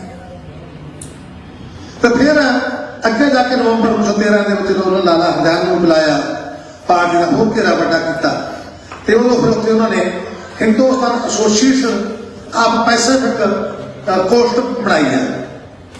ਇਹਦਾ ਨਾਮ ਸੀ Ghadar party. Hindustan association of Pacific coast ਬਣਾਈ। ਇਹ ਤਾਂ ਜਦੋਂ ਗਦਰ ਅਖਬਾਰ ਕੱਢਿਆ ਤੇ ਉਹਦਾ ਬਸ ਉਹ ਹਿੰਦੁਸਤਾਨ ਐਸੋਸੀਏਸ਼ਨ ਭੁੱਲ ਗਏ ਲੋਕ, ਉਹਨੂੰ ਗਦਰ ਪਾਰਟੀ ਕਹਿਣ ਲੱਗੇ। ਕੋਈ ਗਦਰ ਪਾਰਟੀ ਕਾਗਜ਼ 'ਚ ਕੋਈ ਨਹੀਂ ਬਣਾਈ ਵੀ ਗਦਰ ਪਾਰਟੀ। ਅਖਬਾਰ ਦਾ ਨਾਮ ਹੀ ਗਦਰ ਪਾਰਟੀ ਪੈ ਗਿਆ ਉਹਦਾ ਨਾਮ। ਇਹ ਕਰਤਾਰ ਸਿੰਘ ਸਰਾਭਾ ਬੜਾ ਮਤਲਬ ਚੁਸਤ ਚਲਾਕ ਸੀ ਬੱਚਾ, ਜਿਵੇਂ ਕਹਿੰਦਾ ਤੇਜ਼ ਸੀ ਤੇ ਪਰਿਵਾਰ ਵੀ ਪੂਰਾ ਪੜ੍ਹਿਆ ਲਿਖਿਆ ਸੀ। ਤੇ ਜਿਹੜਾ ਇਹਦਾ ਮਤਲਬ ਦਾਦਾ ਸੀ ਬਾਬਾ ਬਦਨ ਸਿੰਘ ਉਹ ਆਪਣੇ ਆਪ ਸੂਝਵਾਨ ਸੀ। ਜਦੋਂ ਤੁਸੀਂ ਹੁਣ ਵੀ ਦੇਖੋ ਕਿ ਹਵੇਲੀ ਖੜੀ ਆ ਐਡੀ ਸ਼ਾਨਦਾਰ ਹਵੇਲੀ, ਦਾ ਪੈਸਾ ਖਰਚਾ ਹੋਇਆ। ਇਹਦੇ ਪਿਤਾ ਮੰਗਲ ਸਿੰਘ ਮਾਤਾ ਸਾਹਿਬ ਕੌਰ ਜੁਲਾਈ 1896 ਦਾ ਜਨਮ ਕਰਤਾਰ ਸਿੰਘ ਸਰਾਭੇ ਦਾ। ਤੇ ਛੋਟੀ ਉਮਰ 'ਚ ਇਹਦੀ ਇੱਕ ਵੱਡੀ ਭੈਣ ਸੀ ਧਨ ਕੌਰ ਜਿਹੜੀ ਕਿ ਰਾਜੋ ਨਾਲ ਵਿਆਹੀ ਹੋਈ ਸੀ। ਕਹਿੰਦੇ ਛੋਟੀ ਉਮਰ 'ਚ ਹੀ ਮਾਤਾ ਤੇ ਕਿਤੇ ਡੈਥ ਹੋ ਗਈ ਤੇ ਦਾਦਾ ਦਾਦੀ ਨੇ ਪਾਲਿਆ ਇਹਨੂੰ ਕਰਤਾਰ ਸਿੰਘ ਸਾਹਿਬ ਨੂੰ। ਫਿਰ ਨਾ ਤਿੰਨ ਚਾਚੇ ਸੀ ਬਿਸ਼ਨ ਸਿੰਘ, ਵੀਰ ਸਿੰਘ ਤੇ ਸ਼ਹਿਰ ਉਜਾਗਰ ਸਿੰਘ। ਵੀਰ ਸਿੰਘ ਵੈਟਰਨਰੀ ਡਾਕਟਰ ਸੀ, ਬਿਸ਼ਨ ਸਿੰਘ ਫੋਰੈਸਟ ਅਫਸਰ ਸੀ, ਉੜੀਸਾ ਦੇ ਵਿੱਚੋਂ ਰਹਿੰਦਾ ਸੀਗਾ। ਵੀਰ ਸਿੰਘ ਉੱਥੇ ਗਿਆ, ਇਹਨੇ ਕਿਹਾ ਵੀ ਉੱਥੇ ਭੇਜੋ ਇਹਨੂੰ ਪੜ੍ਹਨ ਦੀ ਖਾਤਰ, ਕਿਉਂਕਿ ਪਿੰਡ ਸੀਗੀ ਜਿਹੜੀ 5ਵੀਂ ਤੱਕ ਸੀ, 8ਵੀਂ ਹੁੰਦੀ ਸੀ ਜਿਹਨੂੰ ਵਾਰਨਾ ਕਹਿੰਦੇ ਸੀਗੇ, ਉਹ ਲੁਧਿਆਣੇ ਸੀ। ਉੱਥੇ ਸਿੱਖਾਂ ਨੇ Malwa Khalsa high school model town ਦੇ ਵਿੱਚ ਖੋਲ੍ਹਿਆ ਹੋਇਆ ਸੀ, ਜਿੱਥੇ ਕਿ ਭਾਈ ਵੀਰ ਸਿੰਘ ਹੋਲੀ ਹੋਰ ਭਾਈ ਹਰਪਾਲ ਸਿੰਘ ਚਮਿੰਡਾ ਜਿਹੜੇ ਬਾਅਦ ਚ ਗਦਰ ਪਾਰਟੀ ਸਾਥ ਦਿੱਤਾ, ਉਹ ਉੱਥੋਂ ਦੇ ਸੀਗੇ। ਕੀਰਤਨ ਕਰਦੇ ਹੁੰਦੇ ਸੀਗੇ ਸਾਰੇ ਬੱਚੇ ਤੇ ਸਵੇਰੇ 4 ਵਜੇ ਉੱਠਦੇ ਸੀ ਕੇਸੀ ਇਸ਼ਨਾਨ ਕਰਕੇ। ਉਹ ਗੁਰਸਿੱਖੀ ਵਾਲਾ ਮਾਹੌਲ ਸੀ ਮਾਲਵਾ ਖਾਲ, ਜਿਹਦਾ ਨਾਂ ਹੀ ਖਾਲਸਾ ਹਾਈ ਸਕੂਲ ਹੈ। ਇਹ ਉੱਥੋਂ ਦੀ ਪ੍ਰੋਡਕਸ਼ਨ ਸੀ। ਫਿਰ ਉੱਥੋਂ ਉਹਨਾਂ ਨੇ ਕਿਹਾ ਉੱਥੇ ਚਾਚੇ ਕੋਲੇ ਪੜ੍ਹਨ ਭੇਜ ਲਓ। ਉੜੀਸਾ 'ਚ ਪੜ੍ਹਿਆ। ਉੜੀਸਾ ਦੇ ਵਿੱਚ ਉੱਥੇ ਮੁੰਡਿਆਂ ਨੇ ਜਾਂ ਉੱਥੋਂ ਦੇ ਇਨਕਲਾਬੀਆਂ ਨੇ ਕਲਕੱਤੇ ਦਾ ਲਹਿਰ ਚੱਲ ਰਹੀ ਸੀ ਇਨਕਲਾਬੀਆਂ ਦੀ ਅੰਗਰੇਜ਼ਾਂ ਦੇ ਖਿਲਾਫ। ਉਹਨਾਂ ਨੇ ਅੰਗਰੇਜ਼ ਕੁੱਕਿਆ ਤੇ ਇਹਦੇ 'ਚ ਵੀ ਨਾਂ ਆ ਗਿਆ ਇਹਦਾ ਵੀ ਇਹ ਵੀ ਉੱਥੇ ਅੰਗਰੇਜ਼ ਨੂੰ ਪੁੱਟਣ ਮਾਰਨ ਜਿਸਕਾ ਸ਼ਾਮਲ ਛੋਟੇ ਛੋਟੇ ਮੁੰਡਿਆਂ 'ਚੋਂ। ਤਾਂ ਇਹਦੀ ਗੱਲਬਾਤ ਦੇ ਵਿੱਚ ਉਹਦੇ ਚਾਚਾ ਤੇ ਡਾਕਟਰ ਵੀਰ ਸਿੰਘ ਸੀ, ਉਹਦੀ ਚੱਲਦੀ ਸੀ, ਉਹਨਾਂ ਨੂੰ ਬਚਾਇਆ। ਫਿਰ ਪਰਿਵਾਰ ਦਾ ਫੈਸਲਾ ਹੋਇਆ ਵੀ ਆਪਾਂ ਇਹਨੂੰ ਅਮਰੀਕਾ ਪੜ੍ਹਨ ਭੇਜ ਦਿਓ। ਉਹਨਾਂ ਨੇ ਅਮਰੀਕਾ ਭੇਜਤਾ। ਮੈਂ ਚਲੋ ਉੱਥੇ ਜਾ ਕੇ ਜਿਹੜੀ ਦੁਨੀਆ ਦੀ ਮਸ਼ਹੂਰ ਯੂਨੀਵਰਸਿਟੀ ਆ ਹਾਰਵਰਡ ਯੂਨੀਵਰਸਿਟੀ ਦੇ ਵਿੱਚ ਇਹ ਜਾ ਕੇ ਕੋਈ ਨਾ ਕੋਈ ਕੋਰਸ ਕਰਨਾ। ਤੇ ਉੱਥੇ ਦੋ ਤਰ੍ਹਾਂ ਦੀ ਪੜ੍ਹਾਈ ਹੁੰਦੀ ਸੀ। ਜਿਹੜੇ ਅੰਗਰੇਜ਼ਾਂ ਦੇ ਨੌਕਰ ਸਾਹਿਬ ਹੁੰਦੇ, ਜਿਹਨੇ ਅੰਗਰੇਜ਼ਾਂ ਦੀ ਆ ਕੇ ICS ਕਰਕੇ ਵੱਡੀਆਂ DC ਲੱਗਣਾ, ਕੋਈ ਡਿਪਟੀ ਕਮਿਸ਼ਨ ਲੱਗਣਾ, ਉਹ ਇੰਗਲੈਂਡ ਪੜ੍ਹਨ ਜਾਂਦੇ ਸੀਗੇ। ਤੇ ਜਿਹੜੇ ਯਾਦ ਖਾਲੀ ਹੁੰਦੇ ਸੀਗੇ ਉਹ ਆਪਣਾ ਇੰਗਲੈਂਡ ਵਿੱਚ ਪੜ੍ਹਦੇ ਨੂੰ ਅਮਰੀਕਾ ਪੜ੍ਹਦੇ ਹੁੰਦੇ ਸੀ, ਜਾਂ ਅਮਰੀਕਾ ਪੜ੍ਹਦੇ ਚੱਲੋ ਆਜ਼ਾਦ ਕਰ ਲਈਆਂ ਅਸੀਂ ਕਨੇਡਾ ਦੀ ਗੁਲਾਮੀ ਨਹੀਂ ਕਰਨੀ, ਕੋਈ ਸਾਇੰਟਿਸਟ ਬਣੋ, ਕੋਈ ਹੋਰ ਬਣੋ। ਇਹਦਾ ਮਤਲਬ ਸੀ ਪਰਿਵਾਰ ਨੇ ਜੇ ਅਮਰੀਕਾ ਦਾ ਫੈਸਲਾ ਕੀਤਾ ਤਾਂ ਉਹਦੇ ਅੰਦਰ ਕੋਈ ਯਾਦ ਕਰ ਲਈ ਸੀਗੀ। ਉੱਥੇ ਜਾ ਕੇ ਹੁਣ ਬਹੁਤ ਸਾਰੇ ਬੰਦੇ ਕਹਿੰਦੇ ਨੇ ਵੀ ਉਹ ਜਦੋਂ ਆਪਾਂ ਕਿਸੇ ਨੂੰ ਗਲੋਰੀਫਾਈ ਕਰਦੇ ਹਾਂ, ਆਪਾਂ ਨੂੰ ਵਡਿਆਈ ਚੰਗੀ ਲੱਗਦੀ ਆ ਵੀ ਹਾਰਵਰਡ ਯੂਨੀਵਰਸਿਟੀ ਪੜ੍ਹਿਆ, ਮੈਂ ਵੀ ਖੋਜ ਕੀਤੀ ਆ, ਹੋਰਾਂ ਨੇ ਵੀ ਖੋਜ ਕੀਤੀ ਆ ਵੀ ਹਾਰਵਰਡ ਯੂਨੀਵਰਸਿਟੀ ਦਾ ਦਾਖਲਾ ਨਹੀਂ ਹੋਇਆ। ਉੱਥੇ ਸਟੈਨਫੋਰਡ ਯੂਨੀਵਰਸਿਟੀ ਸੀ ਇੱਕ, ਜਿੱਥੇ ਲਾਲਾ ਹਰਦਿਆਲ ਪੜ੍ਹਾਉਂਦੇ ਸੀ। ਤੇ ਸਟੈਨਫੋਰਡ ਯੂਨੀਵਰਸਿਟੀ ਦੇ ਨੇੜੇ ਇੱਕ ਸੈਂਟਿਕ ਹੋਟਲ ਆ, ਸ਼ਾਇਦ ਅੱਜ ਵੀ ਹੋਵੇ, ਸੈਂਟਿਕ ਹੋਟਲ ਸੀ ਗੋਰਿਆਂ ਦਾ। ਉੱਥੇ ਇਹਨੇ ਇੱਕ ਬਣਾਇਆ ਵਾ ਸੀਗਾ ਆਪਣਾ ਭਵਨ ਲਾਲਾ ਹਰਦਿਆਲ ਨੇ, ਜਿੱਥੇ ਜਿਹੜੇ ਥੋੜੇ ਭਗੌੜੇ ਇਨਕਲਾਬੀ ਸੀ ਉਹ ਉੱਥੇ ਰਹਿੰਦੇ ਸੀ। ਤੇ ਜਦੋਂ 1911 ਦੇ ਵਿੱਚ ਪਹਿਲਾਂ ਕਲਕੱਤਾ ਰਾਜਧਾਨੀ ਨੂੰ ਅੰਗਰੇਜ਼ਾਂ ਨੇ ਬਣਾਇਆ ਹੋਇਆ, ਫਿਰ ਰਾਜਧਾਨੀ ਨੇ ਦਿੱਲੀ ਬਦਲੀ। ਬੇਟਾ ਬੱਚਿਆਂ ਨੂੰ ਥੋੜਾ ਧਿਆਨ ਦੇਣ ਵਾਲੀ ਗੱਲ ਆ, ਦਿੱਲੀ 1911 ਚ ਬਦਲੀ, ਪਹਿਲਾਂ ਕਲਕੱਤਾ ਸੀ ਰਾਜਧਾਨੀ ਸਾਡੀ। ਇੱਥੇ ਬੈਠ ਰਿਹਾ ਸੀ ਲਾਲ ਹਾਰਡ, ਉਹਦੇ ਨਾਲ ਲੇਡੀ ਸੁਣ ਬੈਠ ਜਲੂਸ ਕੱਢਿਆ ਬੈਠ ਕੇ ਉੱਥੇ ਹਾਥੀ ਤੇ ਲਾਲਾ ਹਰਦਿਆਲ ਹੁਣ ਦਾ ਗਰੁੱਪ ਸੀ, ਲਾਲਾ ਹਰਦਿਆਲ ਸ਼ਾਮਲ ਨਹੀਂ ਸੀ, ਇਹ ਪਹਿਲਾਂ ਇੰਗਲੈਂਡ ਗਿਆ ਹੋਇਆ ਸੀ। ਉਦੋਂ ਉਹਨਾਂ ਨੇ ਉੱਤੋਂ ਕਿਸੇ ਬਿਲਡਿੰਗ ਤੋਂ ਫੜ ਕੇ ਅਮੀਰ ਮਾਸਟਰ ਅਮੀਰ ਚੰਦ ਹੋਣੀ, ਵਾਲ ਮਕੰਦ ਹੋਣੀ, ਉਹ ਭਾਈ ਵਾਲ ਮਕੰਦ ਵੀ ਭਾਈ ਪਰਮਾਨੰਦ ਦੇ ਚਾਚੇ ਤਾਏ ਦਾ ਪੁੱਤ ਸੀਗਾ, ਭਾਈ ਮਤੀ ਦਾਸ ਦੇ ਵੰਸ਼ ਚੋਂ ਸੀ। ਉਹਨੂੰ ਉੱਪਰੋਂ ਬੰਬ ਸਿੱਟਿਆ ਕਿਉਂਕਿ ਅਸੀਂ ਇਹਨੂੰ ਮਾਰਨਾ ਵਾਇਸਰਾਏ ਨੂੰ। ਤਾਂ ਬੰਬ ਚੱਲ ਗਿਆ ਉੱਥੇ ਵਾਇਸਰਾਏ ਤੇ ਉਹਦੀ ਪਤਨੀ ਫੱਟੜ ਹੋ ਗਏ ਤੇ ਹਾਥੀ ਦਾ ਭਾਵਤ ਜਿਹੜਾ ਹਾਥੀ ਚਲਾ ਰਿਹਾ ਉਹ ਕੰਟਰੋਲ ਕਰ ਰਿਹਾ ਸੀ, ਉਹ ਮਾਰਿਆ ਗਿਆ ਸੀ। ਤੇ ਫਿਰ ਚਾਰੇ ਬੰਦੇ ਫਾਂਸੀ ਲੱਗੀ। ਜਦੋਂ ਇੱਥੋਂ ਬੰਬ ਦੀ ਖਬਰ ਚਾਰੇ ਪਾਸੇ ਫੈਲੀ, ਦੁਨੀਆ ਹਿੱਲ ਗਈ ਜਦ ਵਾਇਸਰਾਏ ਤੇ ਬੰਬ ਸਿੱਟਤਾ ਭਾਰਤ ਦੇ ਵਿੱਚ। ਤੇ ਜਿਵੇਂ ਆਪਾਂ ਜਦੋਂ ਸਿਰ ਬਣਾਇਆ ਉਹਦੇ ਗੜੇ ਪੈ ਗਏ ਵੀ ਪਹਿਲਾਂ ਤਾਂ ਮਸਾ ਜਸ਼ਨ ਮਨਾ ਰਹੇ ਸੀ, ਰਾਜਧਾਨੀ ਲਿਜਾਣ ਦੇ ਤੇ ਇਨਕਲਾਬੀਆਂ ਨੇ ਸਵਾਗਤ ਦਾ ਬੰਬ ਨਾ ਕੀਤਾ, ਸਿੱਧੇ ਵਾਇਸਰਾਏ ਤੇ ਸੁੱਟਿਆ। ਇਹ ਬਹੁਤ ਵੱਡੀ ਗੱਲ ਸੀ। ਤੇ ਲਾਲਾ ਹਰਦਿਆਲ ਨੇ ਫਿਰ ਸੈਂਟਿਕ ਹੋਟਲ ਦੇ ਵਿੱਚ ਇੱਕ ਪਾਰਟੀ ਕੀਤੀ, ਉਹਨੇ ਜਸ਼ਨ ਮਨਾਇਆ ਬੰਬ ਸਿੱਟਣ ਦਾ। ਉਹਦੇ ਵਿੱਚ ਜਿਹੜੀ ਉਹਦੀ ਰਿਸੈਪਸ਼ਨ ਹੈਗੀ ਆ ਰਿਕਾਰਡ ਆ ਸੈਂਟਿਕ ਹੋਟਲ ਦਾ, ਉਹਦੇ ਵਿੱਚ ਕਰਾਰ ਸਰਾਬੇ ਦੀ ਐਂਟਰੀ ਹੁੰਦੀ ਹੋਈ, ਉਹਨੇ ਉਸ ਪਾਰਟੀ ਸ਼ਾਮਲ ਹੋਇਆ ਹੈ ਕਰਤਾਰ ਸਿੰਘ ਸਰਾਭਾ, ਜੋ ਲਾਲਾ ਹਰਦਿਆਲ ਨੇ ਸੱਦੀ ਸੀ ਉਹ ਜਸ਼ਨ ਮਨਾਉਣ ਦੀ ਖਾਤਰ ਵੀ ਆਓ ਆਪਾਂ ਬੰਬ ਦਾ ਜਸ਼ਨ ਮਨਾਉਣਾ। ਤੇ ਲਾਲਾ ਹਰਦਿਆਲ ਨੇ ਉੱਥੇ ਬੰਬ ਦਾ ਲੇਖ ਵੀ ਲਿਖ ਕੇ ਆਇਆ ਸੀ ਕਿ ਕਰਾਂਗੇ ਅੰਗਰੇਜ਼ਾਂ ਦਾ ਵੀ ਖਬਰਦਾਰ ਹੋ ਜਾਣਾ, ਹੁਣ ਦਾ ਵਕਤ ਆ ਗਿਆ, ਨਹੀਂ ਬੰਬਾਂ ਨਾਲ ਡਾਵਾਂਗੇ, ਮਤਲਬ ਸਿੱਧਾ ਕਰਕੇ ਲਿਖਿਆ। ਤੇ ਉਦੋਂ ਫਿਰ ਲਾਲਾ ਹਰਦਿਆਲ ਦੇ ਪ੍ਰਭਾਵ ਥੱਲੇ ਆਇਆ, ਜਾਂ ਕਹਿ ਲਓ ਉਹਨਾਂ ਇਨਕਲਾਬੀਆਂ ਦੇ ਪ੍ਰਭਾਵ ਥੱਲੇ ਆਇਆ ਕਰਤਾਰ ਸਿੰਘ ਸਰਾਭਾ। ਫਿਰ ਉਹਦੇ ਪਿੰਡੋਂ ਸੀ ਭਾਈ ਰੋਹਿਗਾ ਸਿੰਘ, ਜਿਹੜੇ ਬਾਅਦ ਚ ਗਦਰ ਲਹਿਰ ਵਿੱਚ ਸ਼ਾਮਲ ਹੋਏ ਨੇ। ਉਹਨੂੰ ਪਤਾ ਲੱਗਿਆ ਵੀ ਉੱਥੇ ਬਾਬਾ ਵਿਸਾਖਾ ਹੋਣੀ, ਸਿੰਘ ਹੋਣੀ ਸਟੈਨਫੋਰਡ ਤੋਂ ਅੱਗੇ ਵੀ ਉਹ ਫਾਰਮ ਚਲਾਉਂਦੇ ਨੇ, ਉਹਨਾਂ ਨੇ ਕੋਈ ਸਭਾ ਬਣਾਈ, ਉਹਨੂੰ ਮਿਲਣ ਗਿਆ ਪਿੰਡ ਦੇ ਰੋਹਿਗਾ ਸਿੰਘ ਨੂੰ। ਤੇ ਮੈਂ ਉੱਥੇ ਰਹਿ ਗਿਆ ਉਹਨਾਂ ਕੋਲੇ, ਵਾਪਸ ਨਹੀਂ ਗਿਆ ਲਾਲਾ ਹਰਦਿਆਲ ਉਹਨਾਂ ਕੋਲੇ, ਫਾਰਮ ਤੇ ਰਹਿ ਗਿਆ। ਤੇ ਜਦ ਉਹਨਾਂ ਨੇ 1913 ਚ ਪਾਰਟੀ ਬਣਾਈ ਤੇ ਬਾਬਾ ਸੋਹ ਸਿੰਘ ਭਗਨਾ ਕਹਿੰਦੇ ਨੇ, ਜਿਹੜਾ ਮੈਂ 3 ਕਿਤਾਬਾਂ 1912 ਛਪੀਆਂ ਸੀ ਮੇਰੀਆਂ, ਗਦਰ ਲਹਿਰ ਦੀ ਅਸਲੀ ਗਾਥਾ ਭਾਗ ਪਹਿਲਾ ਭਾਗ ਦੂਜਾ, ਤੇ ਬਾਬਾ ਸੋਹ ਸਿੰਘ ਭਗਨਾ ਦੀ ਸੀ ਆਟੋਬਾਇਓਗ੍ਰਾਫੀ ਜਿਹੜੀ ਜੇਲ੍ਹ ਚ ਬੈਠ ਕੇ ਮੈਂ ਲਿਖੀ ਸੀ। ਉਹ ਬਾਬਾ ਜੀ ਕਹਿੰਦੇ ਵੀ ਮੇਰੇ ਪ੍ਰਪੋਜ਼ਲ ਸੀ ਵੀ ਅਖਬਾਰ ਕੱਢ ਗਈ। ਹੁਣ ਉਹ ਕਹਿੰਦਾ ਸੀਗਾ ਸਰੀਰ ਪਿੰਡਾਂ ਦੇ ਅਨਪੜ੍ਹ ਜੱਟ ਬੂਟ, ਹੁਣ ਅਖਬਾਰ ਨਿਕਲਦਾ ਕਿ ਮੈਂ ਦੇਖਿਆ ਸੀਗਾ ਇਹ ਸ਼ਬਦ ਆ ਕਿਵੇਂ, ਤਿਆਰ ਕਿਵੇਂ ਹੋਣਾ, ਲਿਖੂ ਕੌਣ, ਇਹ ਸਾਨੂੰ ਕੁਝ ਨਹੀਂ ਸੀ ਪਤਾ ਲੱਗਦਾ। ਹੁਣ ਸਾਡੇ ਕੋਲ ਕਿਹੜਾ ਪਤਾ ਸੀ, ਅਸੀਂ ਅਖਬਾਰ ਦੇਖਿਆ ਜ਼ਰੂਰ ਸੀ ਵੀ ਅਖਬਾਰ ਹੁੰਦਾ, ਸਾਨੂੰ ਐ ਸੀ ਵੀ ਅਖਬਾਰ ਕਹਿੰਦੇ ਫਿਰ ਪ੍ਰਚਾਰ ਦਾ ਬੜਾ ਵੱਡਾ ਸਾਧਨ ਬਣ ਗਿਆ ਵੀ ਫਿਰ ਅਖਬਾਰ ਹੋ ਗਿਆ ਆਪਣੇ ਕੋਲੇ, ਫਿਰ ਅੰਗਰੇਜ਼ਾਂ ਦੇ ਖਿਲਾਫ ਆਪਾਂ ਦੋਨਾਂ ਪਾਸੇ ਪ੍ਰਚਾਰ ਕਰ ਸਕਦੇ ਆ। ਤੇ ਕਹਿੰਦਾ ਫਿਰ ਸਾਨੂੰ ਦੱਸ ਭਾਈ ਵੀ ਸਟੈਨਫੋਰਡ ਯੂਨੀਵਰਸਿਟੀ ਦਾ ਇਨਕਲਾਬੀ ਆਇਆ ਹੋਇਆ, ਜਿਹਦੀ ਬੰਦਿਆਂ ਨੇ ਬੰਬ ਸਿੱਟਿਆ ਸੀ ਲਾਲਾ ਹਰਦਿਆਲ, ਉਹਨੂੰ ਬੁਲਾਓ। ਉਹਨੇ ਤਾਂ ਉਹਨੂੰ ਬੁਲਾਇਆ ਸੰਖੇਪ ਚ, ਉਹਨੇ ਫਿਰ ਕਿਹਾ ਵੀ ਅਖਬਾਰ ਕੱਢੋ ਤੇ ਨਾਂ ਰੱਖਿਆ ਉਹਦਾ ਗਦਰ। ਤੁਹਾਨੂੰ ਸਿੱਧਾ ਮਾਟੋ ਸੀ ਸਾਡਾ ਕੰਮ ਕੀ ਆ ਗਦਰ, ਸਾਡਾ ਨਾਂ ਕੀ ਆ ਗਦਰ, ਸਾਡਾ ਪਿਓ ਕੌਣ ਆ ਗਦਰ, ਸਾਡੀ ਮਾਂ ਕੌਣ ਆ ਗਦਰ, ਵੀ ਗਦਰ ਕਰਨਾ। ਗਦਰ ਮੀਨਸ ਰਿਵੋਲਟ, ਇਹ ਉਰਦੂ ਦਾ ਸ਼ਬਦ ਆ, ਰਿਵੋਲਟ ਕਰਨਾ, ਬਗਾਵਤ ਕਰਨੀ ਅਸੀਂ। ਤੇ ਬਸ ਉਹ ਸਿੱਧਾ ਅੰਗਰੇਜ਼ਾਂ ਨੂੰ ਉਹ ਮਰਨ ਮਾਰਨ ਦੀ ਗੱਲ ਕੀਤੀ ਸੀ, ਕੋਈ ਲੋਕਲ ਪੇਟ ਵਾਲੀ ਗੱਲ ਨਹੀਂ ਸੀ ਵੀ ਜੇ ਮਿੱਤਰੋ ਅੰਗਰੇਜ਼ਾਂ ਨੂੰ ਵੱਢਣਾ ਤੇ ਸਿਰ ਦੇਣੇ ਪੈਣੇ। ਫਿਰ ਕਰਤਾਰ ਸਿੰਘ ਸਰਾਭਾ ਨੇ ਵੀ ਕਵਿਤਾਵਾਂ ਲਿਖੀਆਂ, ਬਾਬਾ ਕੇਸਰ ਸਿੰਘ ਠੱਠਗੜ੍ਹ ਦੇ ਵੀ ਇੱਕ ਉੱਥੋਂ ਹੋਰ ਬਹੁਤ ਵੱਡੀ ਗੱਲ ਹੋ ਗਈ, ਜਿਹੜੀ ਕਵਿਤਾਵਾਂ ਲਿਖੀਆਂ ਭਾਈ ਭਗਵਾਨ ਸਿੰਘ ਪ੍ਰੀਤਮ ਇੱਥੇ ਇਹ ਗ੍ਰੰਥੀ ਸਨ। ਪੰਜਾਬ ਪਾਕਿਸਤਾਨ ਵਾਲਾ ਪਾਸਾ ਰਹਿ ਗਿਆ ਪੰਜਾਬ ਦਾ ਉੱਥੇ। ਫਿਰ ਉਹ ਹਾਂਗਕਾਂਗ ਗੁਰਦੁਆਰੇ ਦੇ ਗ੍ਰੰਥੀ ਬਣ ਗਏ। ਫਿਰ ਉੱਥੋਂ ਆਪਣੇ ਪਰਿਵਾਰ ਨੂੰ ਛੱਡ ਗਏ। ਉਹਨਾਂ ਨੂੰ ਵੀ ਲੱਗਣ ਲੱਗ ਗਈ ਇਨਕਲਾਬੀ ਵਿਚਾਰਾਂ ਦੀ ਬਾਹਰ ਲੱਗੀ। ਉਹ ਵੀ ਅਮਰੀਕਾ ਚਲੇ ਗਏ। ਪਹਿਲਾਂ ਉਹ ਕੈਨੇਡਾ ਆਏ। ਕੈਨੇਡਾ ਤੋਂ ਗੋਰਾਖਪੁਰ ਤੋਂ ਪਾਬੰਦੀ ਲਾਤੀ ਬੋਲਣ ਤੋਂ ਗੁਰਦੁਆਰੇ ਦੇ ਵਿੱਚੋਂ। ਉੱਥੋਂ ਮੁਸ਼ਕਾਂ ਬੰਨ ਕੇ ਉਹਨੂੰ ਫੜ ਕੇ ਗ੍ਰਿਫਤਾਰ ਕਰਕੇ ਵੀ ਵਾਪਸ ਚੱਲ ਲਿਜਾ ਕੇ ਇਹਨਾਂ ਤੇ ਮੁਕੱਦਮਾ ਦਰਾਉਣਾ। ਤੇ ਉਹ ਹਾਂਗਕਾਂਗ ਜਾ ਕੇ ਜਹਾਜ਼ ਤੋਂ ਬਚ ਕੇ ਪੇਸ਼ਵਾ ਕੇ ਨਿਕਲਣ ਚ ਕਾਮਯਾਬ ਹੋ ਗਏ। ਫਿਰ ਅਮਰੀਕਾ ਆ ਗਏ। ਉੱਥੇ ਫਿਰ ਇੱਕ ਤਾਰਕਨਾ ਦਾਸਨੀ ਇੱਕ ਹੋਰ ਸੀ ਮੌਲਵੀ ਬਰਕਤੁੱਲਾ, ਉਹ ਜਾਪਾਨ ਪੜਾਉਂਦੇ ਸੀ। ਉਹ ਵੀ ਇਨਕਲਾਬੀ ਸੀ। ਉਹ ਵੀ ਅਮਰੀਕਾ ਪਹੁੰਚ ਗਿਆ। ਇਹ ਫਿਰ ਸਾਰੇ ਉੱਥੇ ਇਨਕਲਾਬੀ ਇਕੱਠੇ ਹੋ ਗਏ ਤੇ ਗਦਰ ਦੇ ਵਿੱਚ ਉਹਨਾਂ ਨੇ ਗੱਲ ਕਹੀ, ਲਾਲਾ ਹਰਦਿਆਲ ਨੇ ਸਿੱਧਾ ਕਿਹਾ ਵੀ ਜਿਹੜਾ ਇਹ ਬ੍ਰਿਟਿਸ਼ ਅੰਪਾਇਰ ਨਹੀਂ ਹੈਗਾ, ਇਹ ਬ੍ਰਿਟਿਸ਼ ਵਪਾਰ ਹੈ। ਵਪਾਰ ਲਹੂ ਪੀਣਾ ਪ੍ਰੇਤ, ਇਹ ਲਹੂ ਪੀਣਾ ਪ੍ਰੇਤ। ਤੇ ਕਰਤਾਰ ਸਿੰਘ ਸਰਾਭੇ ਦੇ ਬੰਦਿਆਂ ਨੇ ਰਾਤ ਉੱਥੇ ਕੀਤਾ। ਉਦੋਂ ਜਿਹੜਾ ਮਸ਼ੀਨ ਸੀ ਉਹ ਹੱਥੀਂ ਗੇੜਦੀ ਪੈਂਦੀ ਸੀ। ਹੈਂਡਲ ਹੁੰਦਾ ਸਾਈਡ ਤੇ ਗੇੜਦੀ ਸੀ। ਉਹ ਪਿੱਛੇ ਹਟ ਜਾਂਦੀ, ਫਿਰ ਚੁਕਾ ਕੇ ਰੱਖਿਆ ਜਾਂਦਾ ਸੀ। ਉਹ ਛੱਪ ਕੇ ਬੁੱਕਾ ਚੱਕ ਲੈਂਦਾ ਸੀਗਾ। ਇੱਕਦਮ ਤੇਜ਼ੀ ਨਾਲ ਗੇੜੀ ਜਾਂਦੀ ਸੀ ਮਸ਼ੀਨ। ਉਹ ਘੁੰਮਦੀ ਸੀ, ਉਹ ਚੱਕਰ ਹੈਂਡਲ ਨਾਲ ਗੇੜਨੀ ਪੈਂਦੀ ਸੀ। ਉਹ ਪਹਿਲਾਂ ਮਸ਼ੀਨ ਲਿਆਂਦੀ, ਫਿਰ ਥੋੜੇ ਹਜ਼ਾਰ ਕੱਢਿਆ। ਫਿਰ ਗਦਰ ਅਖਬਾਰ ਹਜ਼ਾਰਾਂ ਦੀ ਡਿਮਾਂਡ ਬਣ ਗਈ। ਪਰ ਕੋਈ ਕਸਰ ਨਹੀਂ ਛੱਡੀ ਵੀ ਜਿੱਥੇ ਜਿੱਥੇ ਵੀ ਕਿਤੇ ਫੌਜਾਂ ਬੈਠੀਆਂ ਸੀ, ਸਿੱਖ ਫੌਜਾਂ ਜਾਂ ਹੋਰ ਫੌਜਾਂ ਜਿਹੜੇ ਜਿਹੜੇ ਟਾਪੂਆਂ 'ਚ, ਉੱਥੇ ਜਾ ਕੇ ਉਹਨੇ ਸਾਰਾ ਕੁਛ ਕੀਤਾ। ਫਿਰ ਜੁਲਾਈ 1914 ਦੇ 13 ਤੋਂ 65 ਸਾਲ ਕੇ ਕੰਮ ਕਰਨ ਦਾ ਮੌਕਾ ਮਿਲਿਆ।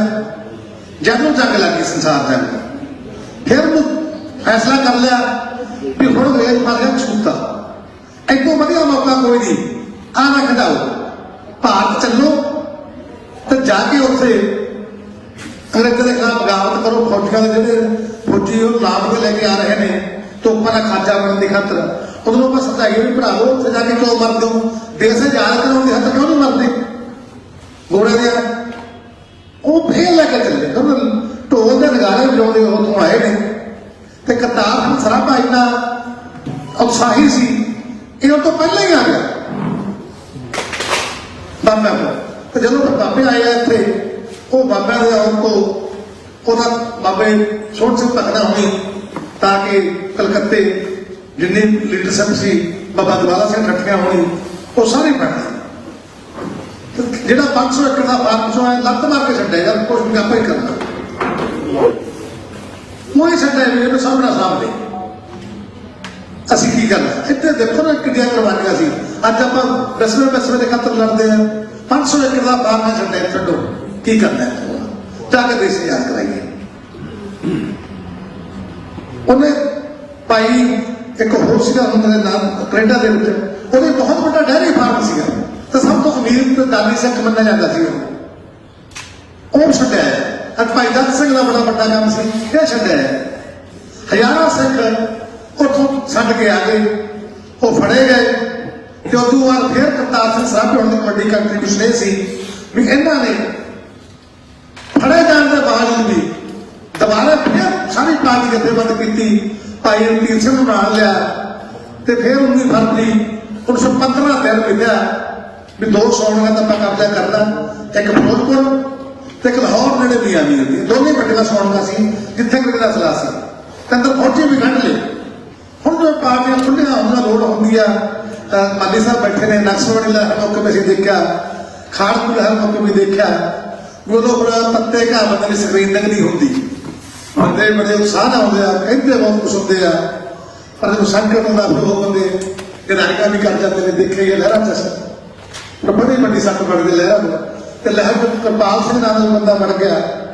ਉਹਨੇ ਪਤਾ ਲੱਗਾ ਵੀ ਆਹ ਤਰੀਕ ਤੇ ਤਾਂ ਫਿਰ ਬਗਾਵਤ ਹੋਣੀ ਆ ਫੌਜਾਂ ਚ। ਤੇ ਇਹਨਾਂ ਨੂੰ ਫੌਜੀਆਂ ਨੇ ਜਿਹੜਾ ਅਸਲਾ ਖਾਨਾ ਦਾ ਝਾੜੀਆਂ ਫੇਰਨੀਆਂ ਤੇ ਉੱਥੋਂ ਅਸਲਾ ਲੁੱਟ ਕੇ ਅੰਗਰੇਜ਼ ਮਾਰਦੇ ਜਾਂ ਤੇ ਲੋਕ ਨਾਲ ਲਾ ਕੇ ਝੰਡਾ ਖੜਾ ਕਰ ਦੇਣਾ ਆਜ਼ਾਦੀ ਦਾ ਤੇ ਦੇਸ਼ ਆਜ਼ਾਦ ਹੋ ਗਿਆ। ਤੇ ਫੌਜਾਂ ਤੇ ਹੈ ਜਿਹੜਾ ਜਾਏਗਾ ਅੰਗਰੇਜ਼ ਫਸੇ ਪਿਆ ਮੋਰਚਾ ਤੇ, ਕੋਈ ਉੱਚੀ ਉੱਚ ਲੜੀ ਜਾਂਦਾ, ਕੋਈ ਬੈਲਜੀਅਮ ਚ ਬੈਠਿਆ ਅੰਗਰੇਜ਼, ਦੇਸ਼ ਖਾਲੀ ਪਿਆ। ਉਹ ਪਤਾ ਲੱਗਣ ਕਰਕੇ ਉਹ ਬਗਾਵਤ ਹੋਏ ਫੌਜੀ ਫੜ ਲਏ, ਜਿਹਨੇ ਚਾਬੀ ਸੀ ਬਾਬਾ ਨਾਮ ਸਿੰਘ, ਕਾਲਾ ਸਿੰਘ ਵਰਗੇ। ਤੇ ਜਦੋਂ ਭਾਈ ਰਣਜੀਤ ਸਿੰਘ ਉੱਥੇ ਪਹੁੰਚੇ, ਉਹਨੂੰ ਪਤਾ ਲੱਗ ਡੇਟ ਵੀ ਬਦਲਤੀ, हमने 15 फरवरी ਕਰਤੀ, ਪਤਾ ਲੱਗ ਗਿਆ ਸੀ ਤੇ ਆਪਾਂ ਦਿਨ ਕਾਹਨੂੰ ਬਦਲਣਾ, ਉਹਨੂੰ 15 फरवरी ਨੂੰ ਫੜ ਲਿਆ। ਫਿਰੋਜ਼ਪੁਰ ਦੇ ਇਕੱਠੇ ਹੋਣ ਸੀ, ਪੂਰਾ ਸਰਾਭਾ ਸਾਰਾ ਅਰੇਂਜਮੈਂਟ ਕਰ ਰਿਹਾ ਸੀ ਕਿੱਥੇ ਬੰਦੇ ਨੂੰ ਮਿਲਦਾ। ਜਦੋਂ ਭਾਈ ਤੀਰ ਸਿੰਘ ਹੋਣੀ ਆਪਣਾ ਜਥਾ ਲੈ ਕੇ ਗਏ ਨੇ, ਭਾਈ ਉੱਤਮ ਸਿੰਘ ਹਾਸ ਹੋਣੀ ਵੀ ਜਗਰਾਉਂ ਤੋਂ ਚੜੇ, ਇਧਰੋਂ ਇਹ ਨਾਰੰਗ ਵਾਲੇ ਪਾਸੋਂ ਚੜੇ ਆ ਤੇ ਭੋਲਕਿਆ ਸੈਣਿਆਂ ਦਾ ਜਕਾਰੇ ਲੋਕ ਜਾਂਦੇ ਨੇ, ਕਹਿੰਦੇ ਬਗਾਵਤ ਕੀਤੀ ਹੈ, ਜੰਗ ਛੇੜ ਜਾ ਰਹੇ ਨੇ, ਵਿਚਾਰੀ ਜੰਗ ਲੜਨੀ ਆ, ਸਾਗ ਆ, ਸ਼ਹੀਦੀਆਂ ਪਾਉਣ ਦਾ ਕੋਈ ਮੌਤ ਦਾ ਡਰ ਹੀ ਨਹੀਂ ਉਹਨਾਂ ਕੋਲ। ਤੇ ਜਦੋਂ ਜਾ ਕੇ ਉੱਥੇ ਸਰਾਭਾ ਮਿਲਿਆ, ਇਹ ਸਾਰੇ ਸਾਧਾ ਨਿਕਲੇ ਨੇ, ਸਰਾਭੇ ਨੂੰ ਕਹਿੰਦਾ ਬੈਠੋ ਤੁਸੀਂ ਇੱਥੇ ਸੋਣੀ ਦੇ ਬਾਹਰ ਜਾਣ ਕੇ ਬੈਠ ਕੇ ਬਸ ਸਰਾਭਾ ਰਾਤ ਦੇ 12-1 ਵਜੇ ਆਇਆ। ਉਹਨਾਂ ਨੇ ਲਿਖਿਆ ਬਾਬਾ ਹਰਭਜਨ ਚਮਿੰਡਾ ਉਹਨਾਂ ਨੇ ਵੀ ਕਹਿੰਦੇ ਉਹ ਸਰਾਭੇ ਦਾ ਸਾਹ ਸੱਤ ਨਹੀਂ ਸੀ, ਜਿੱਡਾ ਉਹ ਸਾਹ ਸੀ, ਜਿੱਡਾ ਉੱਚਾ ਹੌਸਲਾ ਸੀ, ਸੈਂਕੜੇ ਮੀਲ ਰੋਜ਼ ਸਾਈਕਲ ਚਲਾਉਂਦਾ ਸੀਗਾ। ਅੱਜ ਇੱਥੇ ਖੜਾ ਕਰ ਉੱਥੇ ਖੜਾ ਕਰ ਉਹਨਾਂ ਨੇ ਰਾਗਾ, ਕਹਿੰਦਾ ਉਹ ਤੋਂ ਜਾਨ ਨਹੀਂ ਸੀ। ਕਹਿੰਦੇ ਅਸੀਂ ਆਖਿਆ ਕੀ ਗੱਲ ਕਿੱਥੇ ਜਾ ਪਿਆ, ਉਹ ਕਹਿੰਦਾ ਜੀ ਬਸ ਆਪਣਾ ਫੇਲ ਹੋ ਗਿਆ।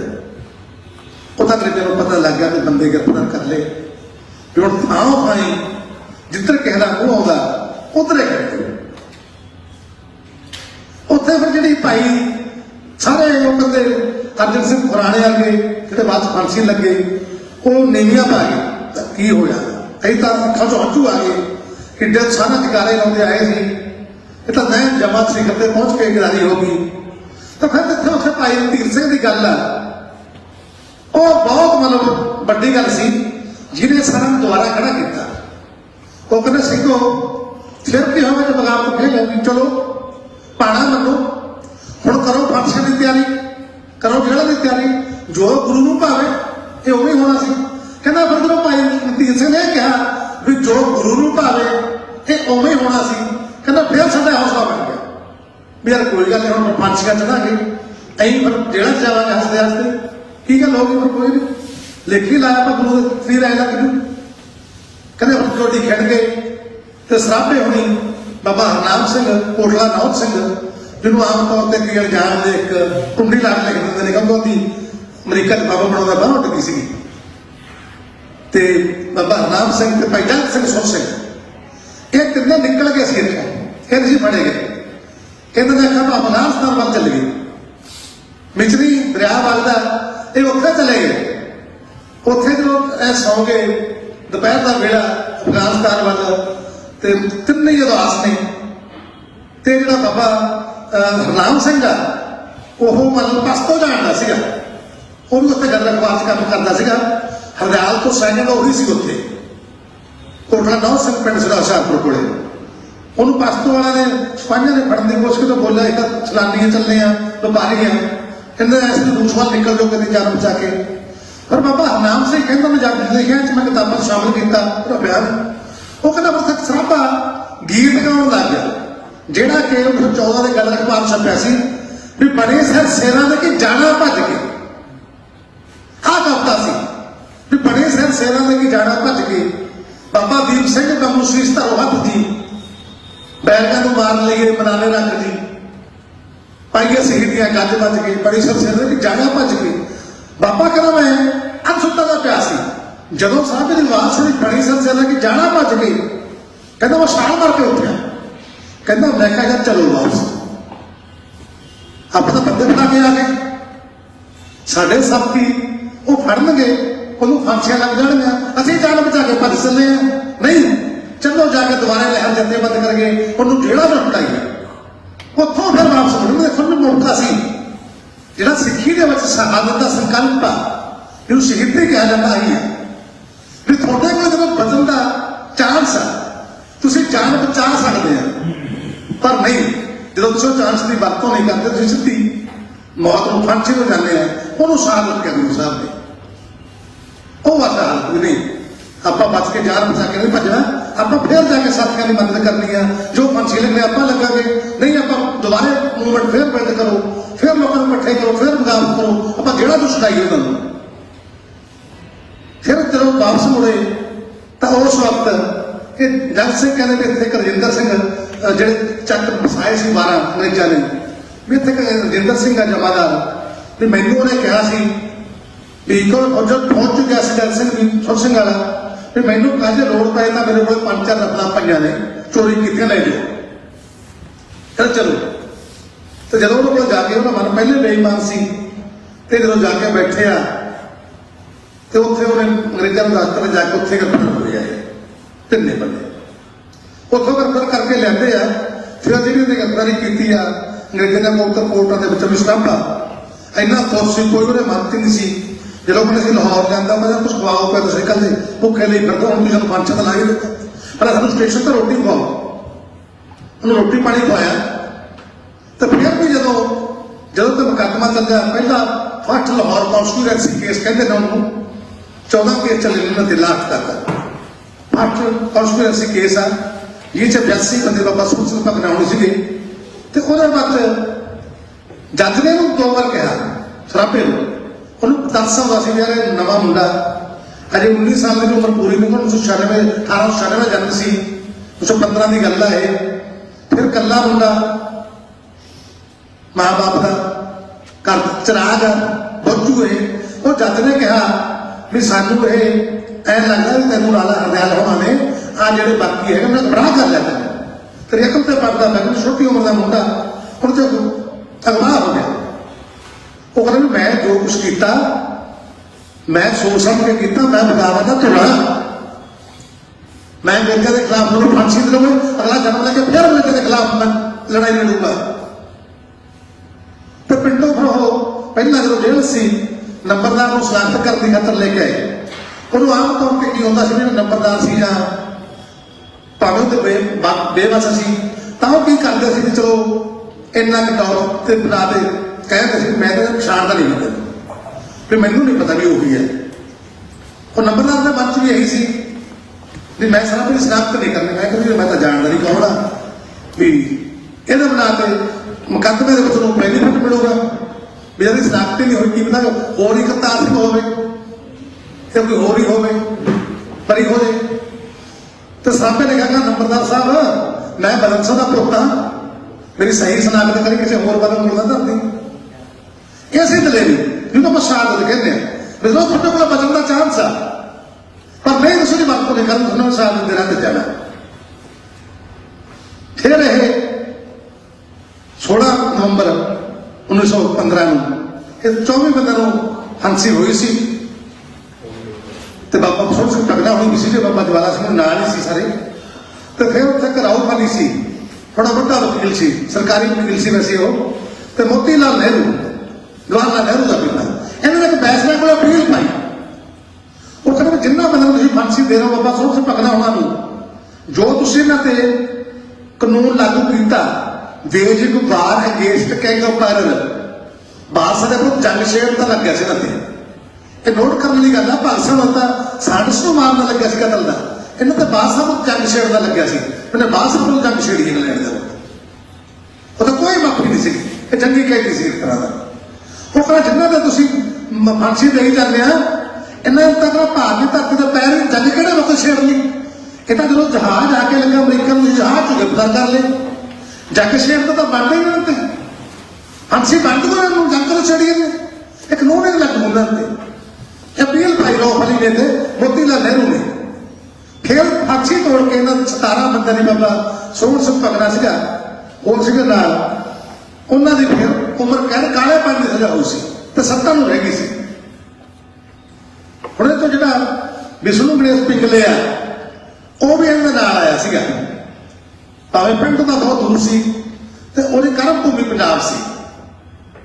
ਉਹ ਜਦੋਂ ਫੜਿਆ ਗਿਆ ਤਾਂ ਉਹਨਾਂ ਨੇ ਐਸ ਵੀ ਜਿੱਥੇ ਜਿੱਥੇ ਫੌਜਾਂ ਬੈਠੀਆਂ ਉੱਥੇ ਉੱਥੇ ਬਗਾਵਤ ਕਰੋ, ਜਿੱਥੇ ਕੋਈ ਗੋਰਖਾ ਬੈਠਾ ਚਾਹੇ ਮਰਾਠਾ ਬੈਠਾ ਕੋਈ ਬੈਠਾ ਛੋਟੇ ਜਾਣੂਸਾਲਾ ਬੈਠਾ ਉੱਥੇ ਜਾ ਕੇ ਉਹਨੂੰ ਤਿਆਰ ਕਰੋ ਅੰਗਰੇਜ਼ਾਂ ਦੇ ਖਿਲਾਫ ਲੜਨ ਦਾ, ਤਿਆਰ ਉਹਨੂੰ ਸਿੱਧੇ ਕਰਨੇ ਆ। ਇਹ ਮੇਲ ਸੌਣੀ ਚ ਗਿਆ ਹੋਇਆ ਸੀ ਵਿਸ਼ਨੂੰ ਗਣੇਸ਼ ਪਿੰਗਲੇ ਤੇ ਉੱਥੇ ਇਹ ਕਿਸੇ ਨੇ ਭੇਜ ਦਿੱਤਾ ਵੀ ਇਹ ਤਾਂ ਉਹਨਾਂ ਦੇ ਨਾਲ ਦੇ ਜਿਹੜੇ ਉੱਥੇ ਫੜੇ ਲਾਹੌਰ। ਉੱਥੇ ਕਹਿੰਦੇ ਸਾਨੂੰ 2 ਫੌਜਾਂ ਨੇ ਘਾਲੇ, ਇੰਨਾ ਤਕੜਾ ਸੀਗਾ ਇੱਕ ਅੱਧਾ ਘੰਟਾ ਘੁੰਮਦਾ ਰਿਹਾ, ਉਹਨਾਂ ਨੇ ਕਾਬੂ ਨਹੀਂ ਆਇਆ 2 ਫੌਜੀਆਂ ਤੋਂ ਵੀ। ਫਿਰ 7 ਫੌਜੀ ਹੋ ਗਏ, ਫਿਰ ਉੱਥੋਂ ਲੈ ਕੇ ਇਹਨੂੰ ਕਿਸਦੇ ਮਤਲਬ ਸ਼ਾਮਲ ਕੀਤਾ ਲਾਹੌਰ ਕੇਸ ਦੇ ਵਿੱਚ। ਪਹਿਲਾਂ ਭਗੌੜਾ ਚ ਨਾਂ ਰੱਖਿਆ ਵਾ ਸੀ ਤੇ ਫਿਰ ਮਾਂ ਪਿਓ ਉੱਥੋਂ ਆਇਆ, ਪੂਨੇ ਤੋਂ ਚੱਲ ਕੇ ਮਹਾਰਾਸ਼ਟਰ ਤੋਂ ਬੁਲਾਇਆ ने भी क्या प्यो ने भी क्या तू कहते मैं तो इन्होंने सिख गुमराह करके ले आए कि मैं तो प्रभाव थले आ गया ना दे वो पढ़ जा तेरी 4 बख्शी जो मैं नहीं कहना हूँ मेरे साथी है सिख मैंने इन्ना प्यार करते हैं कहना मैं छड्ड गए मैं इतने जॉब भी की करना ये असी नहीं सह दिता कहना मेरा मैं मैं बच जाऊंगा मैं नहीं बच सकता कहना नाल ही जाऊंगा मैं सिर्फ बोलने ते गट बज के फांसी लगे तो 16 नवंबर का जो दिन से बाबा सोहन सिंह पकड़ा जी कहते हैं कहते फिर उस रात सारी रात कोई सौ नहीं सका जेल के सारे कहते थे कि सवेरे फांसी लगने है सत्ते बंदे वो कहना भी गीत गाते रहे जी नरेंद्र लड़की कविता गा के गई है कि सारे ने उस रात को कट्ठा तैयार किए तो कट्ठा गाई है आखिरी कविता है ये नाम ही 14 के संगीत का आखिरी स्नेहा संदेशा जो सारी रात गाते रहे बाबा जी कहते भी जो सवेरे इन्होंने स्नान कराया स्नान करा के 4 बजे कहते फिर जो छड़िया कोठिया सिंह जो लैके जा रहे हैं इन्होंने सत्ता कहना फिर बाणी पढ़ते जकारे लाते गए थे साढ़े कोल दी कहना सारे फिर जेल जकारे ने कोल उठी असं भी जकारे लाने लग गए रोटी नहीं लगी उस रात को बाद बारे एक लास्ट दिन मैं गल करके मुकाउना तो मेरे पिंड के नेड़े एक छोटा शीलीवाल पिंड 2 पिंड एक बड़ा शीलीवाल छोटा उत्थे करतार सिंह सराभे की भूआ जी सन मैनू पता लगे उन्हें भूआ का परिवार है जी जाके मैं इंटरव्यू किया ਉਹਦੇ ਭੂਆ जी के लड़के के घर पोते भूआ के पोते चाहते हैं उन्होंने मैंने कोठड़ी दिखाई वो संदूक वाली छत पई भी है उत्थे तूड़ी पाई भी सी कहते आह कोठड़ी के सराभा जो उत्थे आया अमरीका तो वो साथी उन्होंने नानके पिंड महोली आ जी बठिंडा ब्रांच आती है दराहे तो महोली भी नहर दी है तो उत्थों जाके 30-35 मील अगे पश्चिम वाले पासे छोटा शीलीवाल भी नहर की पिंड है उत्थों कोई सैकलों तो उदल से भी इतना कोठड़ी च रहिंदे सी तो जदों परिवार को अंग्रेज सही डेट किसी दादा ने किहड़े दिन असीं फांसी लाउणा तो जो दादा पता लैण गया मैनूं फांसी कदों लगनी आ किहड़े दिन लाउणा तो कहते जो जलाद बैठा सी बाहर वो कहना बाबा जी फांसी ला दी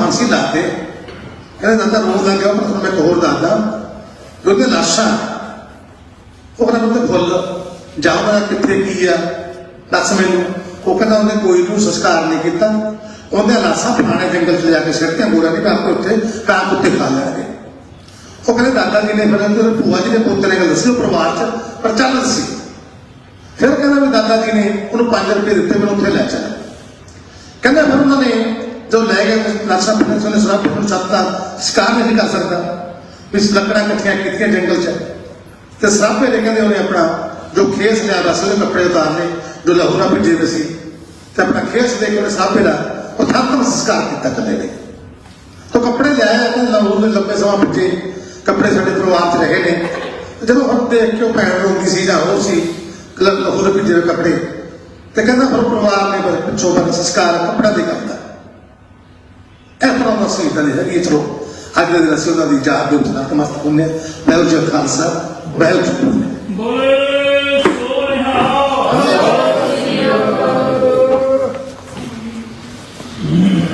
बहुत बहुत धन्यवाद राही साहब जी का उन्होंने अज साडे नाल पल याद कीते जदों उस दौर दे विच जदों शब्द गुरु की धरती के उत्ते मन सब कहते हैं बहुत कंगाली का जमाना है हो गई उस समय गल एवं गल्लां करनियां खास जिहड़ियां खास मतलब रखदियां ने सो मैं हुण डॉक्टर साहब है कि नहीं अपने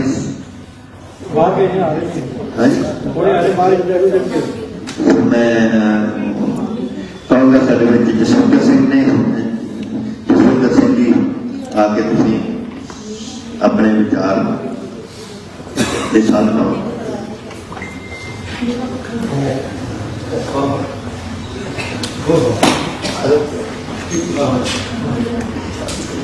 सत्कारयोग प्रधानगी मंडल अज असी 1915 के गदर लहर के उन्होंने शहीदों को प्रणाम करना आए हैं जिन्होंने साडा जीवन सौखा करने वास्ते 19 ਸਾਲ ਦੀ ਉਮਰ ਦੇ ਵਿੱਚ ਸ਼ਹਾਦਤ ਦਿੱਤੀ, ਜਿਸ ਨੂੰ ਤੂਫਾਨਾਂ ਦਾ ਸ਼ਾਹ ਸਵਾਰ ਕਿਹਾ ਔਰ ਆਪਣੇ ਵੱਡਿਆਂ ਤੋਂ ਆਸ਼ੀਰਵਾਦ ਲੈ ਕੇ ਵੱਡਿਆਂ ਦੀ ਗਾਈਡੈਂਸ ਨਾਲ ਉਹ ਅੱਗੇ ਵਧੇ। ਸ਼ਹੀਦ ਕਰਤਾਰ ਸਿੰਘ ਸਰਾਭਾ, ਕਿਉਂਕਿ ਮੈਂ ਖਟਕੜ ਕਲਾਂ ਪਿੰਡ ਦਾ ਜੰਮਪਲ ਹੈ, ਸ਼ਹੀਦ ਆਜ਼ਮ ਸਰਦਾਰ ਭਗਤ ਸਿੰਘ ਦਾ ਜਿੱਥੇ ਪਰਿਵਾਰ ਰਿਹਾ, ਤੇ ਬਜ਼ੁਰਗ ਗੱਲਾਂ ਕਰਦੇ ਹੁੰਦੇ ਸੀ, ਉਹਨਾਂ ਤੋਂ ਸੁਣਿਆ ਕਿ ਸ਼ਹੀਦ ਆਜ਼ਮ ਦੇ ਬਟੂਏ ਦੇ ਵਿੱਚ, ਭਗਤ ਸਿੰਘ ਦੇ ਬਟੂਏ ਦੇ ਵਿੱਚ ਸ਼ਹੀਦ ਕਰਤਾਰ ਸਿੰਘ ਸਰਾਭਾ ਦੀ ਫੋਟੋ ਹੁੰਦੀ। ਇਹ ਉਹਨਾਂ ਸ਼ਹੀਦਾਂ ਦਾ ਆਪਸੀ ਨੇੜਤਾ ਤੇ ਸ਼ਹੀਦ ਆਜ਼ਮ ਇਹ ਜਿਹੜੇ ਕਰਤਾਰ ਸਿੰਘ ਸਰਾਭਾ ਆ, ਇਹਨਾਂ ਦੇ ਸੰਕਲਪ ਦੇ ਪਿੱਛੇ ਦਸ਼ਮੇਸ਼ ਪਿਤਾ ਦਾ ਸੰਕਲਪ ਹੈ। ਜਿਹੜੀ ਲਾਈਟ ਆ ਕਿੱਥੋਂ ਆਉਂਦੀ ਆ? ਕੌਮ ਲਈ, ਦੇਸ਼ ਲਈ, ਉੱਚੇ ਆਦਰਸ਼ ਲਈ ਕੁਰਬਾਨ ਹੋਣ ਦੀ ਜਿਹੜੀ ਭਾਵਨਾ ਆ, ਉਹ ਦਸ਼ਮੇਸ਼ ਪਿਤਾ ਤੋਂ ਲਾਈਟ ਆਉਂਦੀ ਹੈ।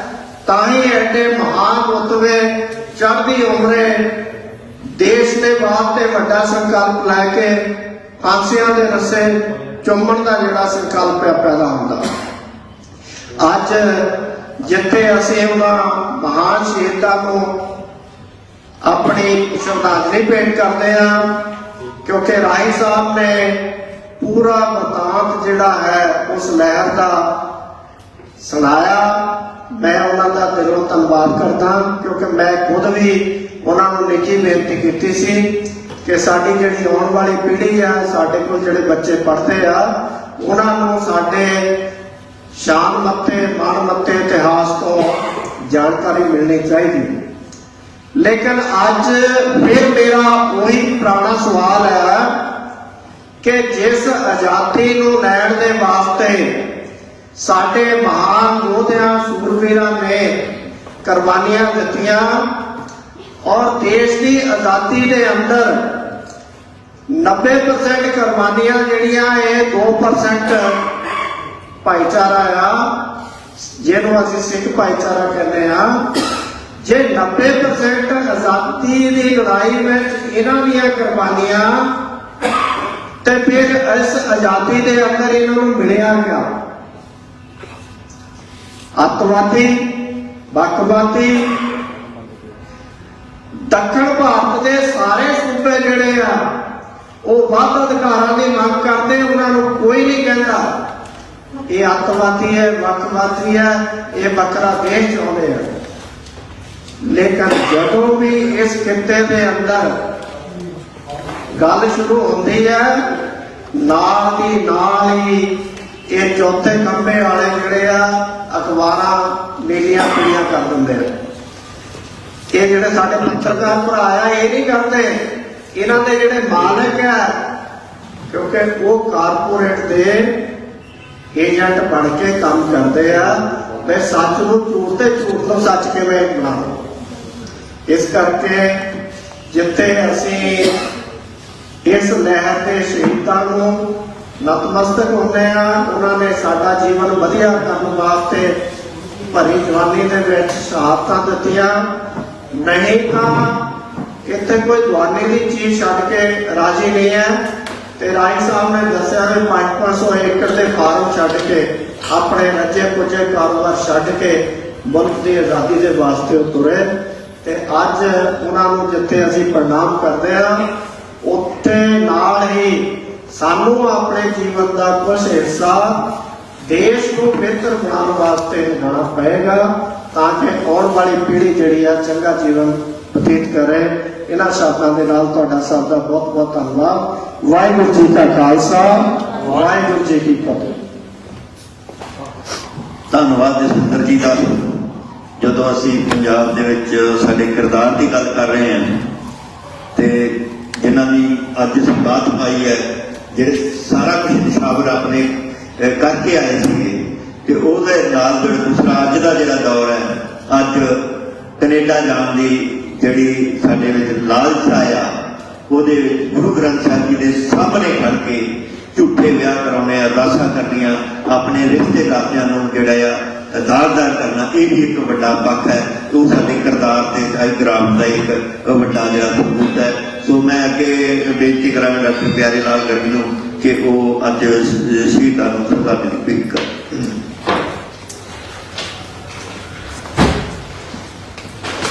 ਵਾਹਿਗੁਰੂ ਜੀ ਕਾ ਖਾਲਸਾ ਵਾਹਿਗੁਰੂ ਜੀ ਕੀ ਫਤਿਹ। ਵੈਸੇ ਤਾਂ ਰਾਈ ਸਾਹਿਬ ਨੇ ਬੜੇ ਵਿਸਤਾਰ ਸਾਰੀ ਗੱਲ ਦੱਸੀ ਹੈ ਤੇ ਮਾਲੀ ਸਾਹਿਬ ਦਾ ਇੱਕ ਰਾਏ ਨਹੀਂ ਸੀ ਵੀ ਇੱਕ ਦੋ ਬੰਦੀ ਬੋਲਣ ਤਾਂ ਜ਼ਿਆਦਾ ਚੰਗਾ ਹੁੰਦਾ, ਗੱਲ ਜ਼ਿਆਦਾ ਵਧੀਆ ਹੋ ਜਾਂਦੀ ਹੈ ਸੈਰੇਮਨੀ ਦੀ। ਪਰ ਮੈਂ ਇੱਕ ਗੱਲ ਜ਼ਰੂਰ ਕਹਾਂਗਾ ਵੀ ਜਦ ਹੁਕਮਰਾਨ ਨੂੰ ਪਤਾ ਲੱਗਦਾ ਹੈ ਕਿ ਮੈਂ ਗਲਤੀ ਕਰ ਗਿਆ ਕਿਤੇ, ਇਹ 23 ਬੰਦਿਆਂ ਨੂੰ ਫਾਂਸੀ ਦੀ ਹੁਕਮ ਹੋਈ ਸੀ, ਜਿਨ੍ਹਾਂ ਦੇ ਵਿੱਚੋਂ 7 ਨੂੰ ਫਾਂਸੀ ਦਿੱਤੀ ਗਈ, 16 ਨੂੰ ਫਾਂਸੀ ਦੇਣ ਤੋਂ ਮਨਾ ਕੀਤਾ ਗਿਆ ਔਰ ਸਿਰਫ 3 ਪੇਜ ਦੀ ਰਿਪੋਰਟ ਲਿਖ ਕੇ ਉਹਨਾਂ ਨੇ ਫਾਂਸੀ ਦੇ ਹੁਕਮ ਦਿੱਤੇ ਸੀ। ਫਿਰ ਵਾਇਸਰਾਏ ਨੇ ਮਤਲਬ ਇਸ ਗੱਲ ਨੂੰ ਨਹੀਂ ਮੰਨਿਆ। ਇੱਥੋਂ ਦਾ ਜਿਹੜਾ ਗਵਰਨਰ ਜਨਰਲ ਸੀ ਉਹ ਤਾਂ ਚਾਹੁੰਦਾ ਸੀ ਫਾਂਸੀ ਦਿੱਤੀ ਜਾਵੇ, ਉਹ ਵੀ ਉਪਾਅ ਨਹੀਂ ਸੀ ਜਿਨ੍ਹਾਂ ਨੇ ਬਾਅਦ 'ਚ ਇਹ ਕਾਂਡ ਕਰਵਾਇਆ ਸੀ। ਤੇ ਉਹ ਜਿਹੜਾ ਦੇਖਣ ਦੀ ਲੋੜ ਹੈ ਕਾਨੂੰਨੀ ਪੱਖ ਤੋਂ। ਮੈਂ ਕਹਾਂਗਾ ਰਾਈ ਸਾਹਿਬ ਬਹੁਤ ਸੋਹਣਾ ਕਹਿ ਕੇ ਗਏ ਨੇ, ਇਹਨਾਂ ਤੇ ਕੌਂਸਪੀਰੇਸੀ ਦਾ ਕੇਸ ਬਣਾਇਆ ਸੀ, षडयंत्र ਦਾ। ਇਹ ਤਾਂ ਸਾਫ਼ ਤੌਰ ਤੇ षडयंत्र ਦਾ ਹੁੰਦਾ, ਲੁਕ ਛੁਪ ਕੇ ਕਰਨਾ। ਉਹ ਤਾਂ ਕਹਿੰਦਾ ਓਪਨਲੀ ਅਸੀਂ ਤਾਂ ਨਕਾਰੇ ਵਜਾ ਕੇ ਚੱਲਿਆ ਹੋਵੇ ਫੌਜਾਂ ਦੇ ਬਰਾਬਰ ਕਰਾਵਾਂਗੇ, ਅਸੀਂ ਤਾਂ ਦੇਸ਼ ਨੂੰ ਆਜ਼ਾਦ ਕਰਨਾ। ਇੱਕ ਤਾਂ ਇਹ ਗੱਲ ਜਿਹੜੀ ਸੀ ਉਹ ਉਸ ਵਕਤ ਵਕੀਲਾਂ ਨੇ ਕਿਹਾ ਪੂਰਾ ਵੀ, ਪਰ ਉਹ ਕਿਉਂਕਿ ਆਜ਼ਾਦੀ ਬਣਾਉਣੀ ਸੀ, ਕੋਈ ਯਾਰ ਇਹਨਾਂ ਨੂੰ ਜਿਹੜਾ ਕਰਦੇ ਨੇ ਕਰੀ ਜਾਣ। ਦੂਜੀ ਗੱਲ ਮੈਂ ਇਹ ਕਹਾਂਗਾ, ਡਾਕਟਰ ਸਾਹਿਬ ਨੇ ਬੜਾ ਸੋਹਣਾ ਕਿਹਾ ਹੈ, ਕਰਤਾਰ ਸਿੰਘ ਸਰਾਭੇ ਨੂੰ ਬੜਾ ਮੌਕਾ ਸੀ ਕਿ ਉਹ ਚਲਾ ਜਾਵੇ ਔਰ ਉਹਨੂੰ ਕਿਹਾ ਗਿਆ ਕਿ ਤੂੰ ਚਲਾ ਜਾ। ਉਹਨੇ ਫਸਣਾ ਨਹੀਂ ਸੀ, ਉਹ ਇੱਥੇ ਆਇਆ ਹੋਇਆ ਸੀ, ਉਹ ਨਿਕਲ ਸਕਦਾ ਸੀ, ਪਰ ਉਹ ਨਹੀਂ ਨਿਕਲਿਆ। ਉਹ ਕਹਿੰਦਾ ਨਹੀਂ, ਹੁਣ ਤਾਂ ਇਹੀ ਮੇਰੀ ਜ਼ਿੰਦਗੀ ਇਹੀ ਹੈ, ਇਸੇ ਤਰ੍ਹਾਂ ਹੀ ਮੈਂ ਸਭ ਤੋਂ ਯੰਗ ਏਜ ਦਾ ਸੀ ਇਹਨਾਂ 'ਚ ਜਿਨ੍ਹਾਂ 'ਚ ਫਾਂਸੀ ਲੱਗੀ 57 ਤੇ 19 ਸਾਲ ਦੀ 18 ਸਾਲ ਦੀ ਉਮਰ ਦੇ ਵਿੱਚ ਫਾਂਸੀ ਚੜ੍ਹਨਾ ਕੋਈ ਇੰਨਾ ਸੌਖਾ ਕੰਮ ਨਹੀਂ ਹੁੰਦਾ, ਕਹਿਣਾ ਬੜਾ ਸੌਖਾ। ਤੇ ਤੀਜੀ ਗੱਲ ਮੈਂ ਇਹ ਕਹਾਂਗਾ ਵੀ ਜੋ ਉਦੋਂ ਸਮਾਂ ਸੀ ਪੰਜਾਬ 'ਚ, ਅੱਜ ਉਦੋਂ ਵੀ ਮਾੜਾ ਦੇਖਣ ਨੂੰ ਸੀ, ਬੜੇ ਠੀਕ ਠਾਕ ਲੱਗਦੇ ਨੇ। ਉਦੋਂ ਵੀ ਅੰਗਰੇਜ਼ ਮਾਰਾ ਫਸਾ ਰਿਹਾ ਸੀ, ਫੌਜਾਂ ਦੇ ਵਿੱਚ ਭਰਤੀ ਕਰ ਰਿਹਾ ਸੀ। ਅੱਜ ਉਦੋਂ ਵੀ ਮਾੜਾ ਸਮਾਂ ਹੈ। ਅੱਜ ਫੇਰ ਸਾਨੂੰ ਇਹ ਜਿਹੜੀ ਸਾਡੀ ਧਰਤੀ ਮਾਂ ਹੈ, ਇਹ ਅੱਜ ਫੇਰ ਸੀਸ ਮੰਗ ਰਹੀ ਹੈ। ਅੱਜ ਉਹ ਸੀਸ ਕਟਾ ਇੱਥੋਂ ਗਰਦਨ ਹੋਣਾ ਨਹੀਂ, ਅੱਜ ਇਹਨੂੰ ਹੰਕਾਰ ਉਹ ਨੂੰ ਛੱਡ ਕੇ ਗਿਆਨ ਦੀ ਜਿਹੜਾ ਹੈ ਉਹ ਇਕੱਠਾ ਕਰਕੇ ਤੇ ਗਿਆਨ ਦੇ ਨਾਲ ਲੜਾਈ, ਕਿਉਂਕਿ ਅੱਜ ਲੜਾਈ ਹੋਰ ਤਰ੍ਹਾਂ ਦੀ ਹੋਈ ਥੋੜੀ। ਜਿਸ ਸੰਦਰਭ 'ਚ ਅੱਜ ਲੜਾਈ ਹੋਣੀ ਹੈ ਉਹ ਏਕੇ ਔਰ ਗਿਆਨ ਦੀ, ਉਹ ਇਕੱਲੇ ਹਥਿਆਰਾਂ ਦੀ ਲੜਾਈ ਨਹੀਂ ਰਹਿਣੀ, ਤੇ ਏਕੇ ਔਰ ਗਿਆਨ ਦੀ ਲੜਾਈ ਸਾਨੂੰ ਕਹਿਣਾ ਹੋਊਗਾ। ਤੇ ਨਹੀਂ ਤਾਂ ਮੈਨੂੰ ਲੱਗਦਾ ਹੈ ਵੀ ਪੰਜਾਬ ਦੇ ਉੱਤੇ, ਹੁਣੀ ਮੈਂ ਇੱਕ ਇੰਟਰਵਿਊ ਦੇ ਰਿਹਾ ਸੀ, ਪੰਜਾਬ ਨੂੰ ਇੰਨਾ ਬੱਗੂ ਕਰਿਆ ਜਾ ਰਿਹਾ ਹੈ। ਸੈਂਟਰਲ ਗਰਾਊਂਡ ਵਾਟਰ ਦੀ ਕਮਿਸ਼ਨ ਦੀ ਕਹਿੰਦੇ ਰਿਪੋਰਟ ਹੈ ਜੀ, ਪਾਣੀ ਥੱਲੇ ਚਲਾ ਗਿਆ ਜੀ, 39 'ਚ ਪਾਣੀ ਖਤਮ ਹੋ ਜਾਣਾ। ਮੈਂ ਆਪਣੀ ਗੱਲ ਖਤਮ ਕਰਕੇ ਕਹਾਂਗਾ, ਮੈਂ ਉਹਨਾਂ ਨੂੰ ਕਿਹਾ 1975 'ਚ ਅਸੀਂ ਇੱਕ ਕਿਤਾਬ ਲਿਖੀ ਸੀ, ਪਰਿਵਾਰ ਨੇ ਯੋਜਨ ਕੇ ਗਰੀਬੀ। ਉਦੋਂ ਇੱਕ ਮਾਰਕਸ ਹੁੰਦਾ ਸੀ, ਉਹ ਵੀ ਵੱਡਾ ਵਿਗਿਆਨੀ ਸੀ, ਉਹਨੇ ਕਿਹਾ ਸੀ 2000 ਤੱਕ ਲੋਕ ਭੁੱਖੇ ਮਰਨ ਲੱਗ ਜਾਣਗੇ ਦੁਨੀਆ 'ਚ, ਅੰਨ ਨਹੀਂ ਮਿਲਣਾ, ਆਬਾਦੀ ਇੰਨੀ ਵੱਧ ਰਹੀ ਹੈ। ਅਜੇ ਤੱਕ ਭੁੱਖੇ ਇਸ ਕਰਕੇ ਤਾਂ ਮਰਦੇ ਨੇ, ਪੈਸੇ ਨਹੀਂ ਹੈਗੇ ਨਾਲ ਅੰਨ ਖਰੀਦ ਨਹੀਂ ਸਕਦੇ, ਪਰ ਅੰਨ ਵੀ ਥੋੜ੍ਹੇ ਕਰਕੇ ਨਹੀਂ ਭੁੱਖੇ ਮਰ ਰਹੇ। ਸੋ ਬਹੁਤ ਸਾਰੀਆਂ ਸੰਭਾਵਨਾ ਹੁੰਦੀਆਂ ਨੇ ਕੁਦਰਤ ਦੇ ਵਿੱਚ। ਕੁਦਰਤ ਦੇ ਨਾਲ ਇੱਕ ਸੁਰਤਾ ਦਾ ਜੀਵਨ ਜਿਉਣ ਵਾਸਤੇ ਇਹਨਾਂ ਨੇ ਕੁਰਬਾਨੀ ਦਿੱਤੀ ਸੀ। ਇਹ ਦੇ ਗਏ ਕੁਰਬਾਨੀ, ਸਾਡੇ ਵਾਸਤੇ ਕੋਈ ਨਵਾਂ ਰਸਤਾ ਦਿਖਾ ਗਏ ਨੇ। ਹੁਣ ਸਾਡੀ ਲੋੜ ਹੈ ਕਿ ਅਸੀਂ ਉਸ ਰਸਤੇ 'ਤੇ ਅੱਗੇ ਸਾਫ਼ ਕਦਮੀ ਨਾਲ ਤੁਰੀਏ, ਸਿੱਧਕ ਨਾਲ ਤੁਰੀਏ, ਸਿਰੜ ਨਾਲ ਤੁਰੀਏ, ਤੇ ਫਿਰ ਕੋਈ ਐਸੀ ਤਾਕਤ ਨਹੀਂ ਜਿਹੜੀ ਸਾਨੂੰ ਪੰਜਾਬ ਚੰਗਾ ਬਣਾਉਣ 'ਚ। ਔਰ ਜਦ ਪੰਜਾਬ ਚੰਗਾ ਬਣੇਗਾ, ਜਾਤ ਪਾਤ ਧਾਰਮ ਤੋਂ ਉੱਪਰ ਉੱਠ ਕੇ ਇਨਸਾਨੀਅਤ ਵਾਲਾ ਕਿਰਤ ਵਾਲਾ ਪੰਜਾਬ ਬਣੇਗਾ, ਤੇ ਫਿਰ ਦੇਸ਼ ਵੀ ਬਚੇਗਾ, ਦੁਨੀਆ ਵੀ ਬਚੇਗੀ। ਔਰ ਮੈਨੂੰ ਲੱਗਦਾ ਹੈ ਕਿ ਜੇ ਪੰਜਾਬ ਡੁੱਬ ਗਿਆ ਤੇ ਫਿਰ ਦੇਸ਼ ਨੇ ਵੀ ਬਚਣਾ ਨਹੀਂ। ਔਰ ਇਹ ਗਦਰੀਆਂ ਨੇ ਵੀ ਕਿਹਾ ਸੀ, ਇਹ ਗਦਰੀਆਂ ਨੇ ਕਿਹਾ ਹੋਇਆ ਵੀ ਜੇ ਪੰਜਾਬ ਗਿਆ ਤਾਂ ਫਿਰ ਬਾਕੀ ਨਹੀਂ ਜਾਏਗਾ, ਬਚਣਾ ਫਿਰ ਕੁਝ ਨਹੀਂ। ਸੋ ਇਸ ਕਰਕੇ ਆਓ ਆਪਾਂ ਰਲ ਕੇ ਅੱਜ ਇਸ ਨੂੰ ਸ਼ਹੀਦਾਂ ਨੂੰ ਨਮਨ ਕਰਦੇ ਹੋਏ ਇਹ ਫਰਮ ਕਰਦੇ ਗਏ। ਕੁਝ ਆਪਣੇ ਨੌਜਵਾਨ ਬੈਠੇ ਨੇ, ਅਸੀਂ ਤਾਂ ਪੁਰਾਣੀ ਪੀੜ੍ਹੀ ਹੋ ਗਏ ਵੀ ਆਪਾਂ ਫੈਸਲਾ ਕਰੀਏ ਵੀ ਆਪਾਂ ਦੇਸ਼ ਵਾਸਤੇ ਲੜਾਂਗੇ, ਆਪਾਂ ਆਪਣੇ ਪੰਜਾਬ ਵਾਸਤੇ ਲੜਾਂਗੇ ਔਰ ਪੰਜਾਬ ਦਾ ਨਾਮ ਉੱਚਾ ਕਰਾਂਗੇ, ਪੰਜਾਬ ਨੂੰ ਪਛਾਣਾਂਗੇ। ਬਹੁਤ ਬਹੁਤ ਧੰਨਵਾਦ। ਸਾਡੇ ਵਿੱਚ ਦਿੱਲੀ ਤੋਂ ਦਇਆ ਸਿੰਘ ਜੀ ਆਏ ਨੇ, ਉਹਨਾਂ ਨੂੰ ਕਹਿੰਦੇ ਕਿ ਉਹ ਵੀ 2 ਮਿੰਟ ਵਾਸਤੇ ਹਾਜ਼ਰ ਲਵਾਂਗੇ।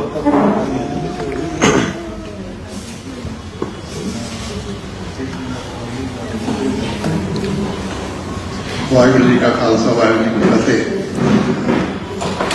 ਮੈਨੂੰ ਇਸ ਮੌਕੇ ਦੇ ਉੱਤੇ ਆਪ ਜੀ ਨਾਲ ਗੱਲ ਕਰਨ ਦਾ ਮੌਕਾ ਮਿਲਿਆ ਜਦੋਂ ਅਸੀਂ ਸ਼ਹੀਦਾਂ ਦੀ ਗੱਲ ਕਰ ਰਹੇ।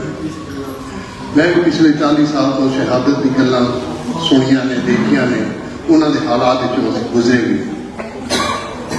ਮੈਂ ਸਮਝਦਾ ਕਿ ਜਹਾਂ ਗਿਆਨ ਦਾ ਧਰਮ ਹੈ, ਜਹਾਂ ਝੂਠ ਦਾ ਪਾਪ। ਜਦੋਂ ਗਿਆਨ ਤੋਂ ਹੀਣੇ ਬਣ ਜਾਈਏ ਉਸ ਵੇਲੇ ਉਸ ਨੂੰ ਅਸੀਂ ਕੀ ਕਹੀਏ ਇਹ ਤੁਸੀਂ ਸੋਚਣਾ, ਇਹ ਮੇਰਾ ਕੰਮ ਨਹੀਂ। ਗੁਰੂ ਨਾਨਕ ਦੇਵ ਜੀ ਮਹਾਰਾਜ ਨੇ ਇਸ ਤਰ੍ਹਾਂ ਤੇ ਬਹੁਤ ਚੰਗੀ ਗੱਲ ਕਹੀ, ਮੈਨੂੰ ਜੀ ਸਮਝ ਆਈ ਤੇ ਇਸ ਕਰਕੇ ਮੈਂ ਚੰਗੀ ਕਹਿ ਰਹੀ। ਅਕਲੀ ਸਾਹਿਬ ਸੇਵੀ ਹੈ, ਅਕਲੀ ਪਾਈ ਹੈ ਮਾਂ, ਅਕਲੀ ਪੜ੍ਹ ਕੇ ਬੁੱਝੀ ਹੈ, ਅਕਲੀ ਕੀ ਚਾਹੀਏ। ਤੇ ਜੇ ਅਕਲ ਨਹੀਂ ਉਸ ਨੂੰ ਸ਼ਹਾਦਤਾਂ ਵੀ ਨਹੀਂ ਕਿਹਾ। ਜਿਹੜੀ ਗੱਲ ਹੁਣੇ ਡਾਕਟਰ ਸਾਹਿਬ ਨੇ ਕੱਲ ਕਹੀ ਕਿ ਉਸ ਨੂੰ ਸ਼ਹਾਦਤਾਂ ਮੰਗੇ, ਇਹ ਸਵਾਲ ਸਾਡੇ ਸਾਹਮਣੇ। ਉਹਨਾਂ ਸ਼ਹਾਦਤਾਂ ਦੀ ਗੱਲ ਕਰਕੇ, ਉਹਨਾਂ ਸ਼ਹੀਦਾਂ ਦੀ ਗੱਲ ਕਰਕੇ ਜਦੋਂ ਅੱਜ ਦੇ ਹਾਲਾਤ ਨੂੰ ਅਸੀਂ ਦੇਖਦੇ ਹਾਂ, ਮੈਨੂੰ ਬੜੀ ਖੁਸ਼ੀ ਹੋਈ। ਮੈਂ ਅੱਜ ਮੈਨੂੰ ਪਤਾ ਸੀ ਖੁਸ਼ਹਾਲ ਸਿੰਘ ਹੋਰਾਂ ਨੇ ਕਿਹਾ ਕਿ ਕੱਲ੍ਹ ਇੱਕ ਸੈਮੀਨਾਰ ਹੈ ਤੇ ਮੇਰਾ ਮਨ ਸੀ ਕਿ ਮੱਲੀ ਜੀ ਨੂੰ ਮੈਂ ਕਈ ਵਾਰ ਸੁਣਦਾ ਵੀ ਹਾਂ, ਮਿਲਿਆ ਤਾਂ ਨਹੀਂ ਸੀ ਕਦੇ। ਤੇ ਮੈਂ ਕਿਉਂਕਿ ਇਹਨਾਂ ਦੇ ਸਰਦਾਰ ਗੁਰਚਰਨ ਸਿੰਘ ਟੌੜਾ ਨਾਲ ਬਹੁਤ ਚੰਗੇ ਸੰਬੰਧ ਰਹੇ ਨੇ ਤੇ ਮੈਂ ਵੀ ਸਿੰਘ ਸਭਾ ਸਟਾਫ ਦੀ ਕਮੇਟੀ ਦੇ ਅੰਦਰ ਰਿਹਾ ਤੇ ਮੈਨੂੰ ਉਹਨਾਂ ਦੇ ਨਾਲ ਕੰਮ ਕਰਨ ਦਾ ਮੌਕਾ ਵੀ ਮਿਲਿਆ। ਮੈਨੂੰ ਬੜਾ ਚੰਗਾ ਲੱਗਿਆ ਕਿ ਕਿਸੇ ਵੇਲੇ ਉਹ ਪੋਜੀਸ਼ਨ, ਉਹ ਲੋਕ ਸਨ ਜਿਨ੍ਹਾਂ ਦੇ ਮਨ ਵਿੱਚ ਕਿਤੇ ਨਾ ਕਿਤੇ ਤੰਗ ਸੀ। ਅੱਜ ਤਾਂ ਇਉਂ ਲੱਗਦਾ ਹੈ ਕਿ ਅਸੀਂ ਖਾਲੀ ਜਿਹੇ ਹੋ ਗਏ, ਸਾਨੂੰ ਸਮਝ ਹੀ ਨਹੀਂ ਆ ਰਹੀ। ਮੈਂ ਹੁਣੇ ਜੈਪੁਰ ਤੇ ਭੋਪਾਲ ਦੇ ਸਾਰੇ ਸੰਪਾਦਕ ਇਕੱਠੇ ਹੋਏ ਸਨ, ਉਹਨਾਂ ਨੇ ਮੈਨੂੰ ਵੀ ਬੁਲਾ ਲਿਆ। ਮੈਂ ਕੋਈ ਸੰਪਾਦਕ ਤਾਂ ਨਹੀਂ ਸਾਂ, ਪਰ ਮੈਂ ਉੱਥੇ ਜਦੋਂ ਗਿਆ, ਜਿਹੜੀ ਗੱਲ ਤੁਸੀਂ ਪੰਜਾਬ ਵਿੱਚ ਕਹਿ ਰਹੇ ਹੋ ਉਹ ਪੰਜਾਬ ਤੋਂ ਬਾਹਰ ਕੁਝ ਸੁਣੇਂਗੇ। ਪੰਜਾਬ ਤੋਂ ਪੂਰੀ ਜਿਹੜੀ ਲੇਪ ਜਿਹੜਾ ਲਗਾਇਆ ਜਾ ਰਿਹਾ, ਜਿਹੜੀ ਸਾਡੀ ਗੱਲਾਂ ਤੇ ਲੇਪ ਲਗਾਇਆ ਜਾ ਰਿਹਾ, ਜਿਹੜਾ ਪੰਜਾਬ ਦੀ ਗੱਲ ਤੇ ਲੇਪ ਲਗਾਇਆ ਜਾ ਰਿਹਾ, ਉਸ ਨੂੰ ਅਸੀਂ ਸਮਝ ਨਹੀਂ ਪਾ ਰਹੇ। ਤਕਲੀਫ ਤਾਂ ਹੁੰਦੀ ਹੈ ਜਦੋਂ ਉਹ ਸਾਡੇ ਉੱਤੇ ਉਹੀ ਲੇਪ ਲਗਾ ਦਿੰਦੇ ਨੇ ਜਦੋਂ ਅਸੀਂ ਗਲਤੀਆਂ ਕੀਤੀਆਂ ਨੇ। ਤੇ ਜਦ ਤੱਕ ਆਤਮ ਅਵਲੋਕਨ ਨਾ ਕਰੀਏ, ਜਦੋਂ ਅਸੀਂ ਆਪਣੇ ਅੰਦਰ ਆਤਮ ਚਿੰਤਨ ਨਾ ਕਰੀਏ ਤੇ ਅਸੀਂ ਗੱਲਾਂ ਟਾਰ ਮਾਰਦੇ ਰਹੀਏ। ਬੜਾ ਸੌਖਾ ਹੈ ਟਾਰ ਮਾਰਨੇ, ਤਾਂ ਕੋਈ ਵੀ ਮਾਰ ਸਕਦਾ ਹੈ, ਅਸੀਂ ਇਹ ਕੰਮ ਕੀਤੇ, ਅਸੀਂ ਉਹ ਕੰਮ ਕੀਤੇ। ਮੈਂ ਸਮਝਦਾ ਅੱਜ ਲੋੜ ਹੈ ਤੁਹਾਡੇ ਸਾਰਿਆਂ ਨੂੰ ਇਹ ਕਹਿਣਾ। ਨੌਜਵਾਨ, ਮੈਂ ਤਾਂ ਕਈ ਵਾਰੀ ਗੁਰੂ ਅਮਰਦਾਸ ਜੀ ਮਹਾਰਾਜ ਦੇ ਜੀਵਨ ਕਾਲ 'ਚੋਂ ਪੜ੍ਹਿਆ ਹੈ ਕਿ ਗੁਰੂ ਬੁੱਢੇ ਕਦੇ ਨਾ, ਆਪਣੇ ਆਪ ਨੂੰ ਬੁੱਢਾ ਕਹਿਣਾ ਬੰਦ ਕਰ ਦਈਏ। ਇਹੀ ਉਮਰ ਹੈ ਜਿਹੜੀ 60 ਸਾਲ ਤੋਂ ਬਾਅਦ ਦੀ ਉਮਰ ਹੈ, ਉਹ ਸਮਾਜ ਲਈ ਸਮਰਪਿਤ ਉਮਰ ਹੈ। 60 ਸਾਲ ਦਾ ਬੰਦਾ ਆਪਣੇ ਬੱਚਿਆਂ ਲਈ ਤੇ ਪਰਿਵਾਰ ਲਈ ਜਿੰਦਾ ਤੇ ਮਰਦਾ ਰਹਿੰਦਾ। 60 ਸਾਲ ਤੋਂ 80 ਸਾਲ ਤੱਕ ਦੀ ਜਿਹੜੀ ਉਮਰ ਹੈ, ਇਹ ਅਸਲ ਉਮਰ ਹੈ ਜਦੋਂ ਤੁਸੀਂ ਕੁਝ ਕਰ ਨਿਬੜਦੇ ਹੋ, ਤੁਹਾਡੇ ਤਜਰਬੇ ਨੇ, ਤੁਸੀਂ ਕੁਝ ਕਰ ਨਿਬੜਦੇ ਹੋ। ਅਸੀਂ ਆਪਣੀ ਜ਼ਿੰਮੇਵਾਰੀਆਂ ਜਦੋਂ ਨੌਜਵਾਨਾਂ ਦੇ ਉੱਤੇ ਸੁੱਟ ਦਿੰਦੇ ਹਾਂ। ਮੈਂ ਕਈ ਵਾਰੀ ਹੈਰਾਨ ਹੁੰਦਾ, ਮੈਂ ਹੁਣੇ ਵੀ ਗੱਲ ਕਰ ਰਿਹਾ ਸੀ ਕੱਲ ਕਿਸੇ ਦੇ ਨਾਲ, ਜਦੋਂ ਅਸੀਂ ਪੁਜਾਰੀ ਵਰਗ ਜਿਹਦਾ ਅਸੀਂ ਵਿਰੋਧ ਕਰ ਰਹੇ ਸੀ, ਜਿਸ ਦਾ ਗੁਰੂ ਸਾਹਿਬਾਨ ਨੇ ਵਿਰੋਧ ਕੀਤਾ, ਅਸੀਂ ਪੁਜਾਰੀ ਵਰਗ ਨੂੰ ਹੀ ਬਾਬੇ ਦਾ ਵਜ਼ੀਰ ਪੇਸ਼ ਕਰਤਾ, ਅਸੀਂ ਪੁਜਾਰੀ ਵਰਗ ਨੂੰ ਹੀ ਜਥੇਦਾਰ ਅਕਾਲ ਤਖਤ ਪੇਸ਼ ਕਰਤਾ, ਅਸੀਂ ਪੁਜਾਰੀ ਵਰਗ ਨੂੰ ਹੀ ਤਖਤਾਂ ਦੇ ਜਥੇਦਾਰ ਪੇਸ਼ ਕਰਤਾ। ਫਿਰ ਤੁਹਾਡੀ ਸਮਝ ਤੇ ਸੁਰਤ ਕਿੱਥੋਂ ਪੈਦਾ ਹੋਏਗੀ? ਤਾਂ ਤੁਹਾਡੀ ਪੁਜਾਰੀ ਵਰਗ ਤੋਂ ਹੀ ਸਮਝ ਤੇ ਸੁਰਤ ਪੈਦਾ ਹੋਏਗੀ। ਜਦ ਤੱਕ ਅਸੀਂ ਆਤਮ ਚਿੰਤਨ ਨਹੀਂ ਕਰਦੇ, ਜਦੋਂ ਤੱਕ ਅਸੀਂ ਸੋਚਦੇ ਨੇ, ਤੁਸੀਂ ਬੜੇ ਸਿਆਣੇ ਸੱਜਣ ਬੈਠੇ ਹੋ, ਮੈਨੂੰ ਖੁਸ਼ੀ ਹੈ ਕਿ ਭਾਵੇਂ 2 ਸੱਜਣ ਹੋਣ, ਸਿੰਘ ਸਭਾ ਲਹਿਰ 3 ਬੰਦਿਆਂ ਨੇ ਚਲਾਈ ਸੀ ਨਾ, ਜ਼ਿਆਦਾ ਬੰਦੇ ਨਹੀਂ ਸਨ। ਪ੍ਰੋਫੈਸਰ ਗੁਰਮੁਖ ਸਿੰਘ ਸੀ, ਭਾਈ ਜਵਾਹਰ ਸਿੰਘ ਸੀ, ਗਿਆਨੀਜੀਤ ਸਿੰਘ ਸੀ, ਤੀਸਰਾ ਚੌਥਾ ਬੰਦਾ ਕਿਹੜਾ ਸੀ ਉਹਨਾਂ ਨੇ ਆਰੀਆ ਸਮਾਜ ਦੀ ਸਥਾਪਨਾ ਵੀ ਕਰਤੀ, ਉਹਨਾਂ ਨੇ ਸਿੰਘ ਸਭਾ ਲਹਿਰ ਦੀ ਵੀ ਸਥਾਪਨਾ ਕਰਤੀ। ਮੈਨੂੰ ਇਹ ਨਹੀਂ ਸਮਝ ਆਈ ਕਿ ਜੋ ਉਹ 3 ਬੰਦੇ ਕਰ ਰਹੇ ਸਨ ਤੇ ਤੁਸੀਂ ਤਾਂ ਜੀ ਬਹੁਤ ਜ਼ਿਆਦਾ ਹੋ, ਤੁਹਾਡੇ ਤੇ ਤਾਕਤ ਜ਼ਿਆਦਾ ਹੈ। ਮੈਂ ਬਹੁਤ ਸਮਾਂ ਨਾ ਲਵਾਂ, ਮੈਨੂੰ ਖੁਸ਼ੀ ਹੈ ਕਿ ਤੁਹਾਡੇ ਨਾਲ ਗੱਲ ਕਰਨ ਦਾ ਮੌਕਾ ਮਿਲਿਆ। ਦਿਲ ਵਿੱਚ ਦਰਦ ਬਹੁਤ ਨੇ ਕਿਉਂਕਿ ਮੈਂ ਪੰਜਾਬ ਤੋਂ ਬਾਹਰ ਦੇਖਿਆ, ਮੈਂ 1984 ਨੂੰ ਆਪਣੇ ਸਾਹਮਣੇ ਦੇਖਿਆ। ਮੈਂ ਉਹ ਸਮਾਂ ਵੀ ਦੇਖਿਆ ਜਦੋਂ ਸਰਦਾਰ ਹੁਕਮ ਸਿੰਘ ਨੇ ਮੈਨੂੰ, ਜਦੋਂ 12 ਬੰਦੇ ਲਾਲੂ ਚ ਚੰਡੀਗੜ੍ਹ ਦੇ ਰਸਤੇ ਕੱਢ ਕੇ ਮਾਰੇ ਗਏ ਸੀ ਤੇ ਸਿੱਖਾਂ ਦੇ ਉੱਤੇ ਉਹ ਬਦਨਾਮੀ ਦਾ ਸਿਹਰਾ ਸਿੱਖਾਂ ਦੇ ਉੱਤੇ ਟੰਗ ਦਿੱਤਾ ਗਿਆ ਸੀ। ਮੈਨੂੰ ਸਰਦਾਰ ਹੁਕਮ ਸਿੰਘ ਨੇ ਉਸ ਵੇਲੇ ਭੇਜਿਆ ਸੀ ਸੰਤਾਂ ਸਿੰਘ ਲੰਗੋਵਾਲ ਕੋਲ। ਉਹਨਾਂ ਨੇ ਕਿਹਾ ਸੀ ਕਿ ਇਹਦੀ ਜੁਡੀਸ਼ੀਅਲ ਇਨਕੁਆਇਰੀ ਹੋ ਜਾਏ ਤੇ ਸ਼ਾਇਦ ਸਿੱਖ ਬਦਨਾਮੀ ਤੋਂ ਰੁਕ ਜਾਣਗੇ। ਮੈਂ ਸੰਤਾਂ ਕੋਲ ਗਿਆ, ਮੈਂ ਤੁਹਾਡੇ ਸਾਹਮਣੇ ਗੱਲ ਕਰਾਂ। ਮੈਂ ਸੰਤਾਂ ਕੋਲ ਗਿਆ, ਸੰਤਾਂ ਨੂੰ ਕਿਹਾ, ਸੰਤਾਂ ਨੇ ਕਿਹਾ ਕਿ ਇਸ ਵੇਲੇ ਮੋਰਚਾ ਸਸਪੈਂਡ ਨਹੀਂ ਹੋ ਸਕਦਾ। ਮੈਂ ਜਦੋਂ ਸਰਦਾਰ ਹੁਕਮ ਸਿੰਘ ਨੂੰ ਜਾ ਕੇ ਬਾਅਦ ਕਿਹਾ ਕਿ ਉਹਨਾਂ ਨੇ ਕਿਹਾ ਮੋਰਚਾ ਸਸਪੈਂਡ ਨਹੀਂ ਹੋ ਸਕਦਾ, ਤੇ ਸਰਦਾਰ ਹੁਕਮ ਸਿੰਘ ਦੇ ਮੂੰਹ ਦੇ ਅੰਦਰ 1982 ਦੀ ਗੱਲ ਕਹਿ ਰਹੇ, ਉਹਨਾਂ ਦੇ ਮੂੰਹ ਚੋਂ ਇਹ ਨਿਕਲਿਆ ਕਿ 25-30 ਹਜ਼ਾਰ ਜਾਨਾਂ ਜਾਣਗੀਆਂ ਤੇ ਸਿੱਖ ਇਕਨੋਮਿਕਲੀ ਵੀਕ ਹੋਏਗਾ। 1983 ਵਿੱਚ सरदार हुकम सिंह अकाल चलाना कर गए 1984 में वही देखिया जो सरदार हुकम सिंह ने 1982 किया सी। हुण तुसीं सोचना है, तुसीं समझना है ये की अर्थ होंगे, ये तुसीं देखना है। मैं तो वो समा भी देखा जो लोग गैस एजेंसियों वास्ते कुर्बान करते रहे, कदे प्लाट लेंदे रहे। अज असीं उस हालात विच फसे हैं। ये नहीं कि सानूं सिक्खी समझ नहीं आ रही, साडी समझ इस करके है कि असीं कुछ ऐसे विद्वान सामने नहीं आप लैके आ रहे। मैनूं खुशी है कि सिंह सभा केंद्रीय सिंह सभा ने पीड़ा की है। मैं बहुत बहुत धन्यवाद करना। बहुत आभार। वाहिगुरू जी का खालसा, वाहिगुरू।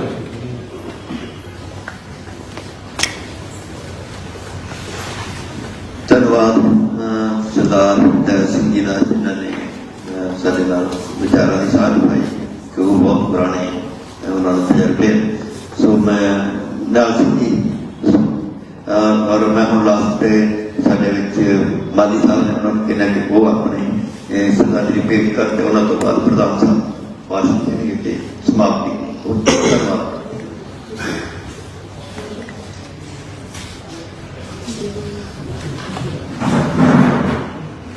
गदर लहर के शहीदों को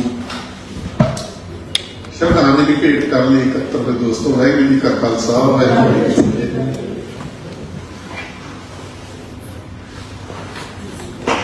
ਗੱਲਾਂ ਕੋਈ ਨਵੀਆਂ ਨਹੀਂ, ਗੱਲਾਂ ਉਹੀ ਨੇ ਜਿਹੜੀਆਂ ਆਪਾਂ ਪੁਰਾਣੀਆਂ ਕਰਦੇ ਰਹਿੰਦੇ ਆ। ਇਤਿਹਾਸ ਤੋਂ ਸਬਕ ਲੈਣਾ ਚਾਹੀਦਾ ਹੈ, ਇਤਿਹਾਸ ਤੋਂ ਪ੍ਰੇਰਨਾ ਲੈਣੀ ਚਾਹੀਦੀ ਹੈ। ਰਾਹੀ ਸਾਹਿਬ ਨੇ ਜਿਹੜੀ ਸਾਰੀ ਗੱਲ ਦੱਸੀ ਆ, ਜੋ ਮਾਇਆ ਨੂੰ ਸਮਝਿਆ, शहादत का जज्बा, लड़ाई का जज्बा, बगावत का जज्बा पहले दिमाग च पैदा होता। दिमाग च उदों पैदा होता जदों तुसी जो हालात ने आले दुआले ओहदा एक दुरुस्त जायजा ले लेंगे। वो जायजा लैके फिर तुसी उस राह पैंदे हो। ते नहीं हटे पिछे तुसी देखिया ਅੱਜ ਸਾਡੇ ਲਈ ਲੋੜ ਆ ਕਿ ਇਹਨਾਂ ਮਾਮਲਿਆਂ ਨੂੰ, ਸ਼ਹੀਦਾਂ ਨੂੰ ਯਾਦ ਕਿਵੇਂ ਕਰੀਏ। ਕੋਈ ਸਰਕਾਰ ਨਹੀਂ ਕਹੂਗੀ ਦਰਬਾਰ ਸਾਹਿਬ ਤੇ ਫੌਜੀ ਹਮਲਾ ਭੁੱਲ ਜਾਓ, ਕੋਈ ਸਰਕਾਰ ਨਹੀਂ ਕਹੂਗੀ ਵੀ ਇੱਥੇ ਫੜਫੜ ਮੁੰਡੇ ਮਾਰਦੇ ਉਹਨੂੰ ਭੁੱਲ ਜਾਓ, ਪਰ ਉਹ ਕਹਿਣਗੇ ਇਹਨਾਂ ਨੂੰ ਯਾਦ ਕਿਵੇਂ ਕਰੋ। ਵੱਡਾ ਸਵਾਲ ਇਹ ਹੁੰਦਾ ਇਤਿਹਾਸ ਨੂੰ, ਸ਼ਹਾਦਤਾਂ ਨੂੰ ਅਸੀਂ ਯਾਦ ਕਿਵੇਂ ਕਰੀਏ। ਉੱਥੇ ਆ ਕੇ ਜਦੋਂ ਵੱਡਾ ਟੱਪਲਾ ਖਾਧਾ ਜਾਂਦਾ ਨਾ ਜੀ, ਫਿਰ ਅਸੀਂ ਲੀਪ ਭਟਕਦੇ ਹਾਂ। ਇਸੇ ਕਰਕੇ ਜਿਹੜੀਆਂ ਹਕੂਮਤਾਂ ਨੇ ਉਹ ਇਤਿਹਾਸ ਨੂੰ ਤੋੜਦੀਆਂ ਨੇ, ਮਰੋੜਦੀਆਂ ਨੇ। ਜਿਹੜਾ ਵੀ ਫਲਸਫਾ ਉਹਨਾਂ ਨੂੰ ਲੱਗਦਾ, ਸਿੱਖ ਫਲਸਫਾ ਉਹਨਾਂ ਨੂੰ ਲੱਗਦਾ ਚੈਲੰਜ ਬਣ ਸਕਦਾ, ਕਿਤੇ ਮਾਰਕਸਵਾਦੀ ਫਲਸਫਾ ਨੂੰ ਲੱਗਦਾ ਵੀ ਚੈਲੰਜ ਬਣਿਆ ਫਿਰ ਨਹੀਂ ਬਣ ਸਕਦਾ। ਉਹ ਉਹਨਾਂ ਦੇ ਧਾਰਨੀਆਂ ਨੂੰ, ਉਹਨਾਂ ਦੇ ਪੈਰੋਕਾਰਾਂ ਨੂੰ ਉਹਨਾਂ ਦੇ ਸੰਕਲਪ ਵਿਗਾੜਦੇ ਨੇ, ਨਜ਼ਰੀਏ ਵਿਗਾੜਦੇ ਨੇ। ਗਦਰ ਦੀ ਲਹਿਰ ਵਾਲੇ ਪਿੱਛੇ ਬੜੀ ਤਿੱਖੀ ਚਰਚਾ ਹੋਈ। ਜਿਹੜੀਆਂ ਗੱਲਾਂ ਜਦੋਂ ਰਾਹੀ ਸਾਹਿਬ ਕਰਦੇ ਆ ਨਾ, ਅਜਮੇਰ ਸਿੰਘ ਹੋਈ, ਇਹਨਾਂ ਨੇ ਕਿਤਾਬਾਂ ਲਿਖੀਆਂ। ਚਲੋ ਇੱਕ ਦੁੱਤਾ ਉਹਦੇ ਨਾਲ ਤਾਂ ਨਹੀਂ ਬਾਹਲਾ ਸਹਿਮਤ ਵੀ ਇੱਕ ਧਿਰ ਉਹਨਾਂ ਨੂੰ ਸਿੱਖ ਸਾਬਤ ਕਰਨ ਤੇ ਲੱਗੀ, ਦੂਜੀ ਧਿਰ ਉਹਨਾਂ ਨੂੰ ਕਾਂਗਰਸ ਸਾਬਤ ਕਰਨ ਤੇ ਲੱਗੀ। ਮੇਰੀ ਅਕਲਾਂ ਜਿੰਨੀ ਕਾ ਉਹ ਦੋਹੇ ਸੀ। ਮਤਲਬ ਕਿਹੜੀ ਗੱਲ ਕਦੋਂ ਭਾਰੀ ਹੁੰਦੀ ਆ ਵੱਖਰੀ ਗੱਲ ਆ। ਤੇ ਤੁਸੀਂ ਦੇਖੋ ਇਤਿਹਾਸ ਮਟਾਇਆ ਤੇ ਵਿਗਾੜਿਆ ਕਿੰਨਾ ਗਿਆ। ਇਹ ਤਾਂ ਆਪਾਂ ਕਹਿੰਦੇ ਚਲੋ ਭਾਰਤੀ ਹਕੂਮਤ ਦਾ, ਸਟੇਟ ਦਾ, ਸਾਡੀ ਆਪਣੀ ਸਰਕਾਰ, ਜਿਹੜਾ ਬੱਚਿਆਂ ਨੂੰ ਸਿਲੇਬਸ ਤੈਅ ਕੀਤਾ ਜਾਂਦਾ, ਪੜ੍ਹਾਇਆ ਜਾਂਦਾ। ਡਾਕਟਰ ਗਰਗ ਸਾਹਿਬ ਨੇ ਉਹਦੀ ਜਾਂਚ ਕੀਤੀ ਆ, ਉਹਦੇ ਖਿਲਾਫ ਭਾਰ ਕੇ ਪੁੰਜੇ ਬਣਾਉਣਗੇ ਵੀ ਅਸੀਂ ਆਏ ਆ ਸਾਹਮਣੇ, ਤੁਸੀਂ ਕੋਈ ਗੱਲ ਨਹੀਂ ਕਰ ਲਓ, ਤੁਸੀਂ ਖੇਤੀ ਉਹਦੀ ਮਤਲਬ ਹਾਲਾਤ ਇਹਦੀ ਕਿਉਂ ਬਣ ਕੇ ਵਿਗੜ ਗਈ।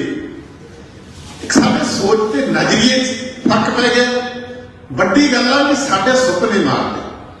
ਗਦਰ ਲਹਿਰ ਨੇ ਇੱਕ ਸੁਪਨਾ ਲਿਆ ਸੀ, ਲੈਨਨ ਨੇ ਵੀ ਕਿਹਾ ਸੁਪਨੇ ਲੈਣੇ ਚਾਹੀਦੇ ਨੇ ਤੇ ਸੁਪਨਿਆਂ ਨੂੰ ਸਾਕਾਰ ਕਰਨ ਲਈ ਯਤਨਸ਼ੀਲ ਹੋਣਾ ਚਾਹੀਦਾ। ਇਹ ਸ਼ਹੀਦ ਹੋਰ ਕਿੰਨੇ ਸ਼ਹੀਦ ਨੇ, ਉਹ ਇਸ ਲਈ ਸਾਡੇ ਲਈ ਪ੍ਰੇਰਨਾ ਦਾ ਸਮਾਂ ਨੇ ਵੀ ਉਹਨਾਂ ਦੀ ਦ੍ਰਿੜਤਾ, ਉਹਨਾਂ ਦਾ ਸਿਦਕ ਤੇ ਉਹਨਾਂ ਦੀ ਕੁਰਬਾਨੀ। ਪਰ ਜੋ ਉਸ ਵੇਲੇ ਉਹਨਾਂ ਨੇ ਵਿਚਾਰ ਰੱਖੇ, ਜੇ ਉਹਨਾਂ ਦਾ ਦੁਹਰਾਓ ਕਰੀ ਜਾਵਾਂਗੇ ਫਿਰ ਗੱਲ ਨਹੀਂ ਬਣਨੀ, ਕਿਉਂਕਿ ਹਾਲਾਤ ਬਹੁਤ ਬਦਲ ਗਏ। ਜੇ ਕੋਈ ਇਹ ਕਹੇ ਨਾ ਵੀ ਅੰਗਰੇਜ਼ਾਂ ਨੇ ਜਾਣ ਨਾਲ ਕੋਈ ਫਰਕ ਨਹੀਂ ਪਿਆ ਜੀ, ਹੈ ਫਰਕ ਨਹੀਂ। ਉਸ ਵੇਲੇ ਦਾ ਜੋ ਹਾਲਤ ਸੀ ਉਹ ਜਿਵੇਂ ਬਾਕੀਆਂ ਨੂੰ ਫੜਿਆ ਗਿਆ ਤੇ ਜਿਵੇਂ ਕੀਤਾ ਗਿਆ ਤੁਹਾਡੇ ਸਾਹਮਣੇ ਅੱਜ ਦੀ ਹਾਲਤ ਹੋਰ ਆ। ਠੀਕ ਆ, ਵੀ ਫਾਂਸੀਆਂ ਦਿੱਤੀਆਂ ਜਾਂਦੀਆਂ ਨੇ ਨਾ। ਇਤਿਹਾਸ ਇਹ ਦੱਸਦਾ ਜਦੋਂ ਪੰਜਾਬ ਦੇ ਵਿੱਚ ਬੜੀ ਵੱਡੀ ਖਾੜਕੂ ਲਹਿਰ ਸੀ, ਉਹ ਕਹਿੰਦੇ ਸੀ ਅਸੀਂ ਖਾਲਿਸਤਾਨੀ ਆ, ਹਕੂਮਤ ਕਹਿੰਦੀ ਜਿਹੜੇ ਖਾਲਿਸਤਾਨੀ ਆ ਅੱਤਵਾਦੀ ਆ, ਦਹਿਸ਼ਤ ਕਰਦਾ, ਕਾਤਲ। ਅੱਜ ਕੋਈ ਇੱਕ ਬਿਆਨ ਨਾ ਦੇ ਕਿ ਤੋਂ ਸਭ ਸਮੁੰਦਰ ਪਾਰ ਉਹਨੂੰ ਖਾਲਿਸਤਾਨ ਖਾਲਿਸਤਾਨ ਖਾਲਿਸਤਾਨ ਬੋਲਵਾ ਰਹੇ ਨੇ। ਜੇ ਹਕੂਮਤਾਂ ਬਰਤਾਨ ਬਦਲੀ ਹਾਲਤ ਚ ਬਦਲਦੀਆਂ ਨੇ, ਸਾਨੂੰ ਵੀ ਕਈ ਗੱਲਾਂ ਦੇ ਤੌਰ ਤਰੀਕੇ ਬਦਲਨੇ ਪੈਣਗੇ। ਗਦਰੀਆਂ ਨਾਲ ਬਗਾਲ ਆ ਗਿਆ, ਧੱਕੇ ਕੁਰਬਾਨੀ ਦਿੱਤੀ, ਕੁੰਦਿਆ ਆ ਗਿਆ। ਅੱਜ ਵੀ ਲੋਕ ਉਹੀ ਨੇ, ਉਹਨਾਂ ਦੀ ਵਿਰਾਸਤ ਵਾਲੇ ਨੇ। ਸੋ ਅੱਜ ਦੇ ਅੱਤਵਾਦੀ ਕੱਲ ਦੇ ਸ਼ਹੀਦ ਬਣਦੇ ਆਏ, ਇਹਨੂੰ ਕਦੇ ਨਾ ਆ ਸਾਰੇ ਨੂੰ ਜਿਹਨਾਂ ਨੂੰ ਸ਼ਹੀਦ ਕਹਿੰਦੇ ਆ, ਕਿੰਨੇ ਸਾਲ ਇਹਨਾਂ ਨੂੰ ਗਏ ਸ਼ਾਮ ਅੱਤਵਾਦੀ ਕਹਿੰਦੀ ਨਹੀਂ ਜਿੱਤੂ। ਸੋ ਸੰਖੇਪ ਦੇ ਵਿੱਚ ਡਾਕਟਰ ਸਾਹਿਬ ਦੀ ਗੱਲ ਸਹੀ ਆ। ਮੈਂ ਹਮੇਸ਼ਾ ਇਸ ਗੱਲ ਦਾ ਹਾਮੀ ਆ ਕਿ ਜਦੋਂ ਵੀ ਆਪਾਂ ਕੋਈ ਸੈਮੀਨਾਰ ਕਰਦੇ ਆ, ਦੋ ਬੁਲਾਰੇ ਉਹਦੇ ਡਿਟੇਲ ਚ ਬੋਲਣ। ਜਿਵੇਂ ਰਾਹੀ ਸਾਹਿਬ ਨੇ ਅੱਜ ਕਮਾਲ ਦੇ ਨਾਲ ਵਿਆਖਿਆ ਕੀਤੀ ਆ, ਹਾਲਾਂਕਿ ਪਹਿਲਾਂ ਮੈਨੂੰ ਇਹ ਲੱਗਿਆ ਸੀ ਵੀ 15 ਮਿੰਟ ਦਾ ਥਾਂ ਵੱਡੀ ਰਾਹ ਵਗ ਲਈ ਇਹਨਾਂ ਨੇ, ਪਰ ਬਹੁਤ ਕਮਾਲ ਦੇ ਤਰੀਕੇ ਨਾਲ ਸਮੇਟੀ। ਸੋ ਪ੍ਰੇਰਨਾ ਲਓ ਉਹਨਾਂ ਤੋਂ। ਮੌਜਦ ਤੁੰਗ ਦੀ ਜਦੋਂ ਡੈਥ ਹੋਈ ਹੈ ਨਾ, ਉਦੋਂ ਅਸੀਂ ਨਕਸਲੀਆਂ ਦੇ ਘੇਰੇ ਚ ਹੁੰਦੇ ਸੀ। ਹਰਭਜਨ ਸੋਹੀ ਲੀਡਰ ਸੀ, ਉਹਨੇ ਇੱਕ ਕਵਿਤਾ ਲਿਖੀ ਸੀ, ਮੇਰੇ ਯਾਦ ਆ। ਤੂਫਾਨਾਂ ਦੇ ਸ਼ਾਹ ਸਵਾਰ ਦੀ ਸੈਰ, ਹੱਥਾਂ 'ਚ ਕਦੋਂ ਬਿਜਲੀ ਭਰੂ, ਸਾਥੀ ਮਲਾਹਾਂ ਦੀ ਦੇਖ ਤੇ ਚੱਪੂ ਤਾਂ ਚੱਲਦੇ ਰਹਿਣਗੇ। ਉਦੋਂ ਜਮੀਰ ਵੀ ਇੱਧਰ ਹੁੰਦਾ ਸੀ, ਇਸੇ ਕਰਕੇ ਕਿਤਾਬ ਦਾ ਤੂਫਾਨਾਂ ਦਾ ਸ਼ਾਹ ਸਵਾਰ ਲਿਖਿਆ ਹੋਇਆ ਇੱਕ ਸੋਹੀ ਦੀ ਕਵਿਤਾ ਦੀਆਂ ਲਾਈਨਾਂ ਨੇ।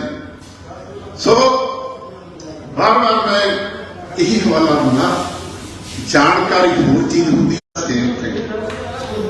ਹੁਣ ਅਸੀਂ ਇਨਫੋਰਮੇਸ਼ਨ ਬਹੁਤ ਘੁੰਮਾਉਂਦੇ ਹਾਂ। ਆਹ ਜਿੰਨਾ ਸਾਰਾ ਸੋਸ਼ਲ ਮੀਡੀਆ ਤੇ ਆ, ਮਤਲਬ ਇੱਕ ਦੇ ਹੱਥ ਨੂੰ ਗੇਂਦ ਦੀ ਆ ਜਾਓ, ਸਾਰਾ ਦਿਨ ਐ ਮੁੜ ਕੇ ਨਿਕਲਦਾ ਆ ਵੀ ਹੈ ਨਹੀਂ ਸੀ ਇਹਦਾ ਯਾਰ। ਥਾਂ ਤੇ ਕੁਰਬਾਨੀ ਦੇ ਵੱਲੋਂ ਹਵਾਲੇ ਦਿੱਤੇ ਜਾਂਦੇ ਨੇ, ਜਦੋਂ ਕਿ ਅਸੀਂ ਹਸਪਤਾਲ ਹੁੰਦੇ ਹਾਂ।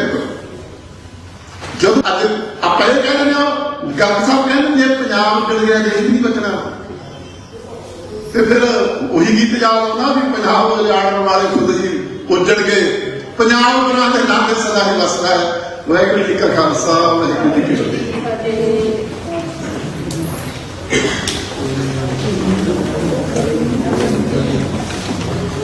ਧੰਨਵਾਦ ਮਾਲੀ ਸਾਹਿਬ ਜੀ ਦਾ। ਹੁਣ ਮੈਂ ਬੇਨਤੀ ਕਰਾਂਗਾ ਜਿਹੜੇ ਆਏ ਅੱਜ ਦੇ ਸਮਾਗਮ ਦੇ ਧੰਨਵਾਦੀ ਸ਼ਬਦ ਵੀ ਕਹਿ ਤੇ ਆਪਣੇ ਵੱਲੋਂ ਪ੍ਰੋਫੈਸਰ ਹਾਂਜੀ ਪ੍ਰੋਫੈਸਰ ਸ਼ਾਮ ਸਿੰਘ ਨੂੰ ਬੇਨਤੀ ਕੋ ਅੱਜ ਦੇ ਸਮਾਗਮ ਦੀ ਸਮਾਪਤੀ ਵੀ ਕਰਨਾ।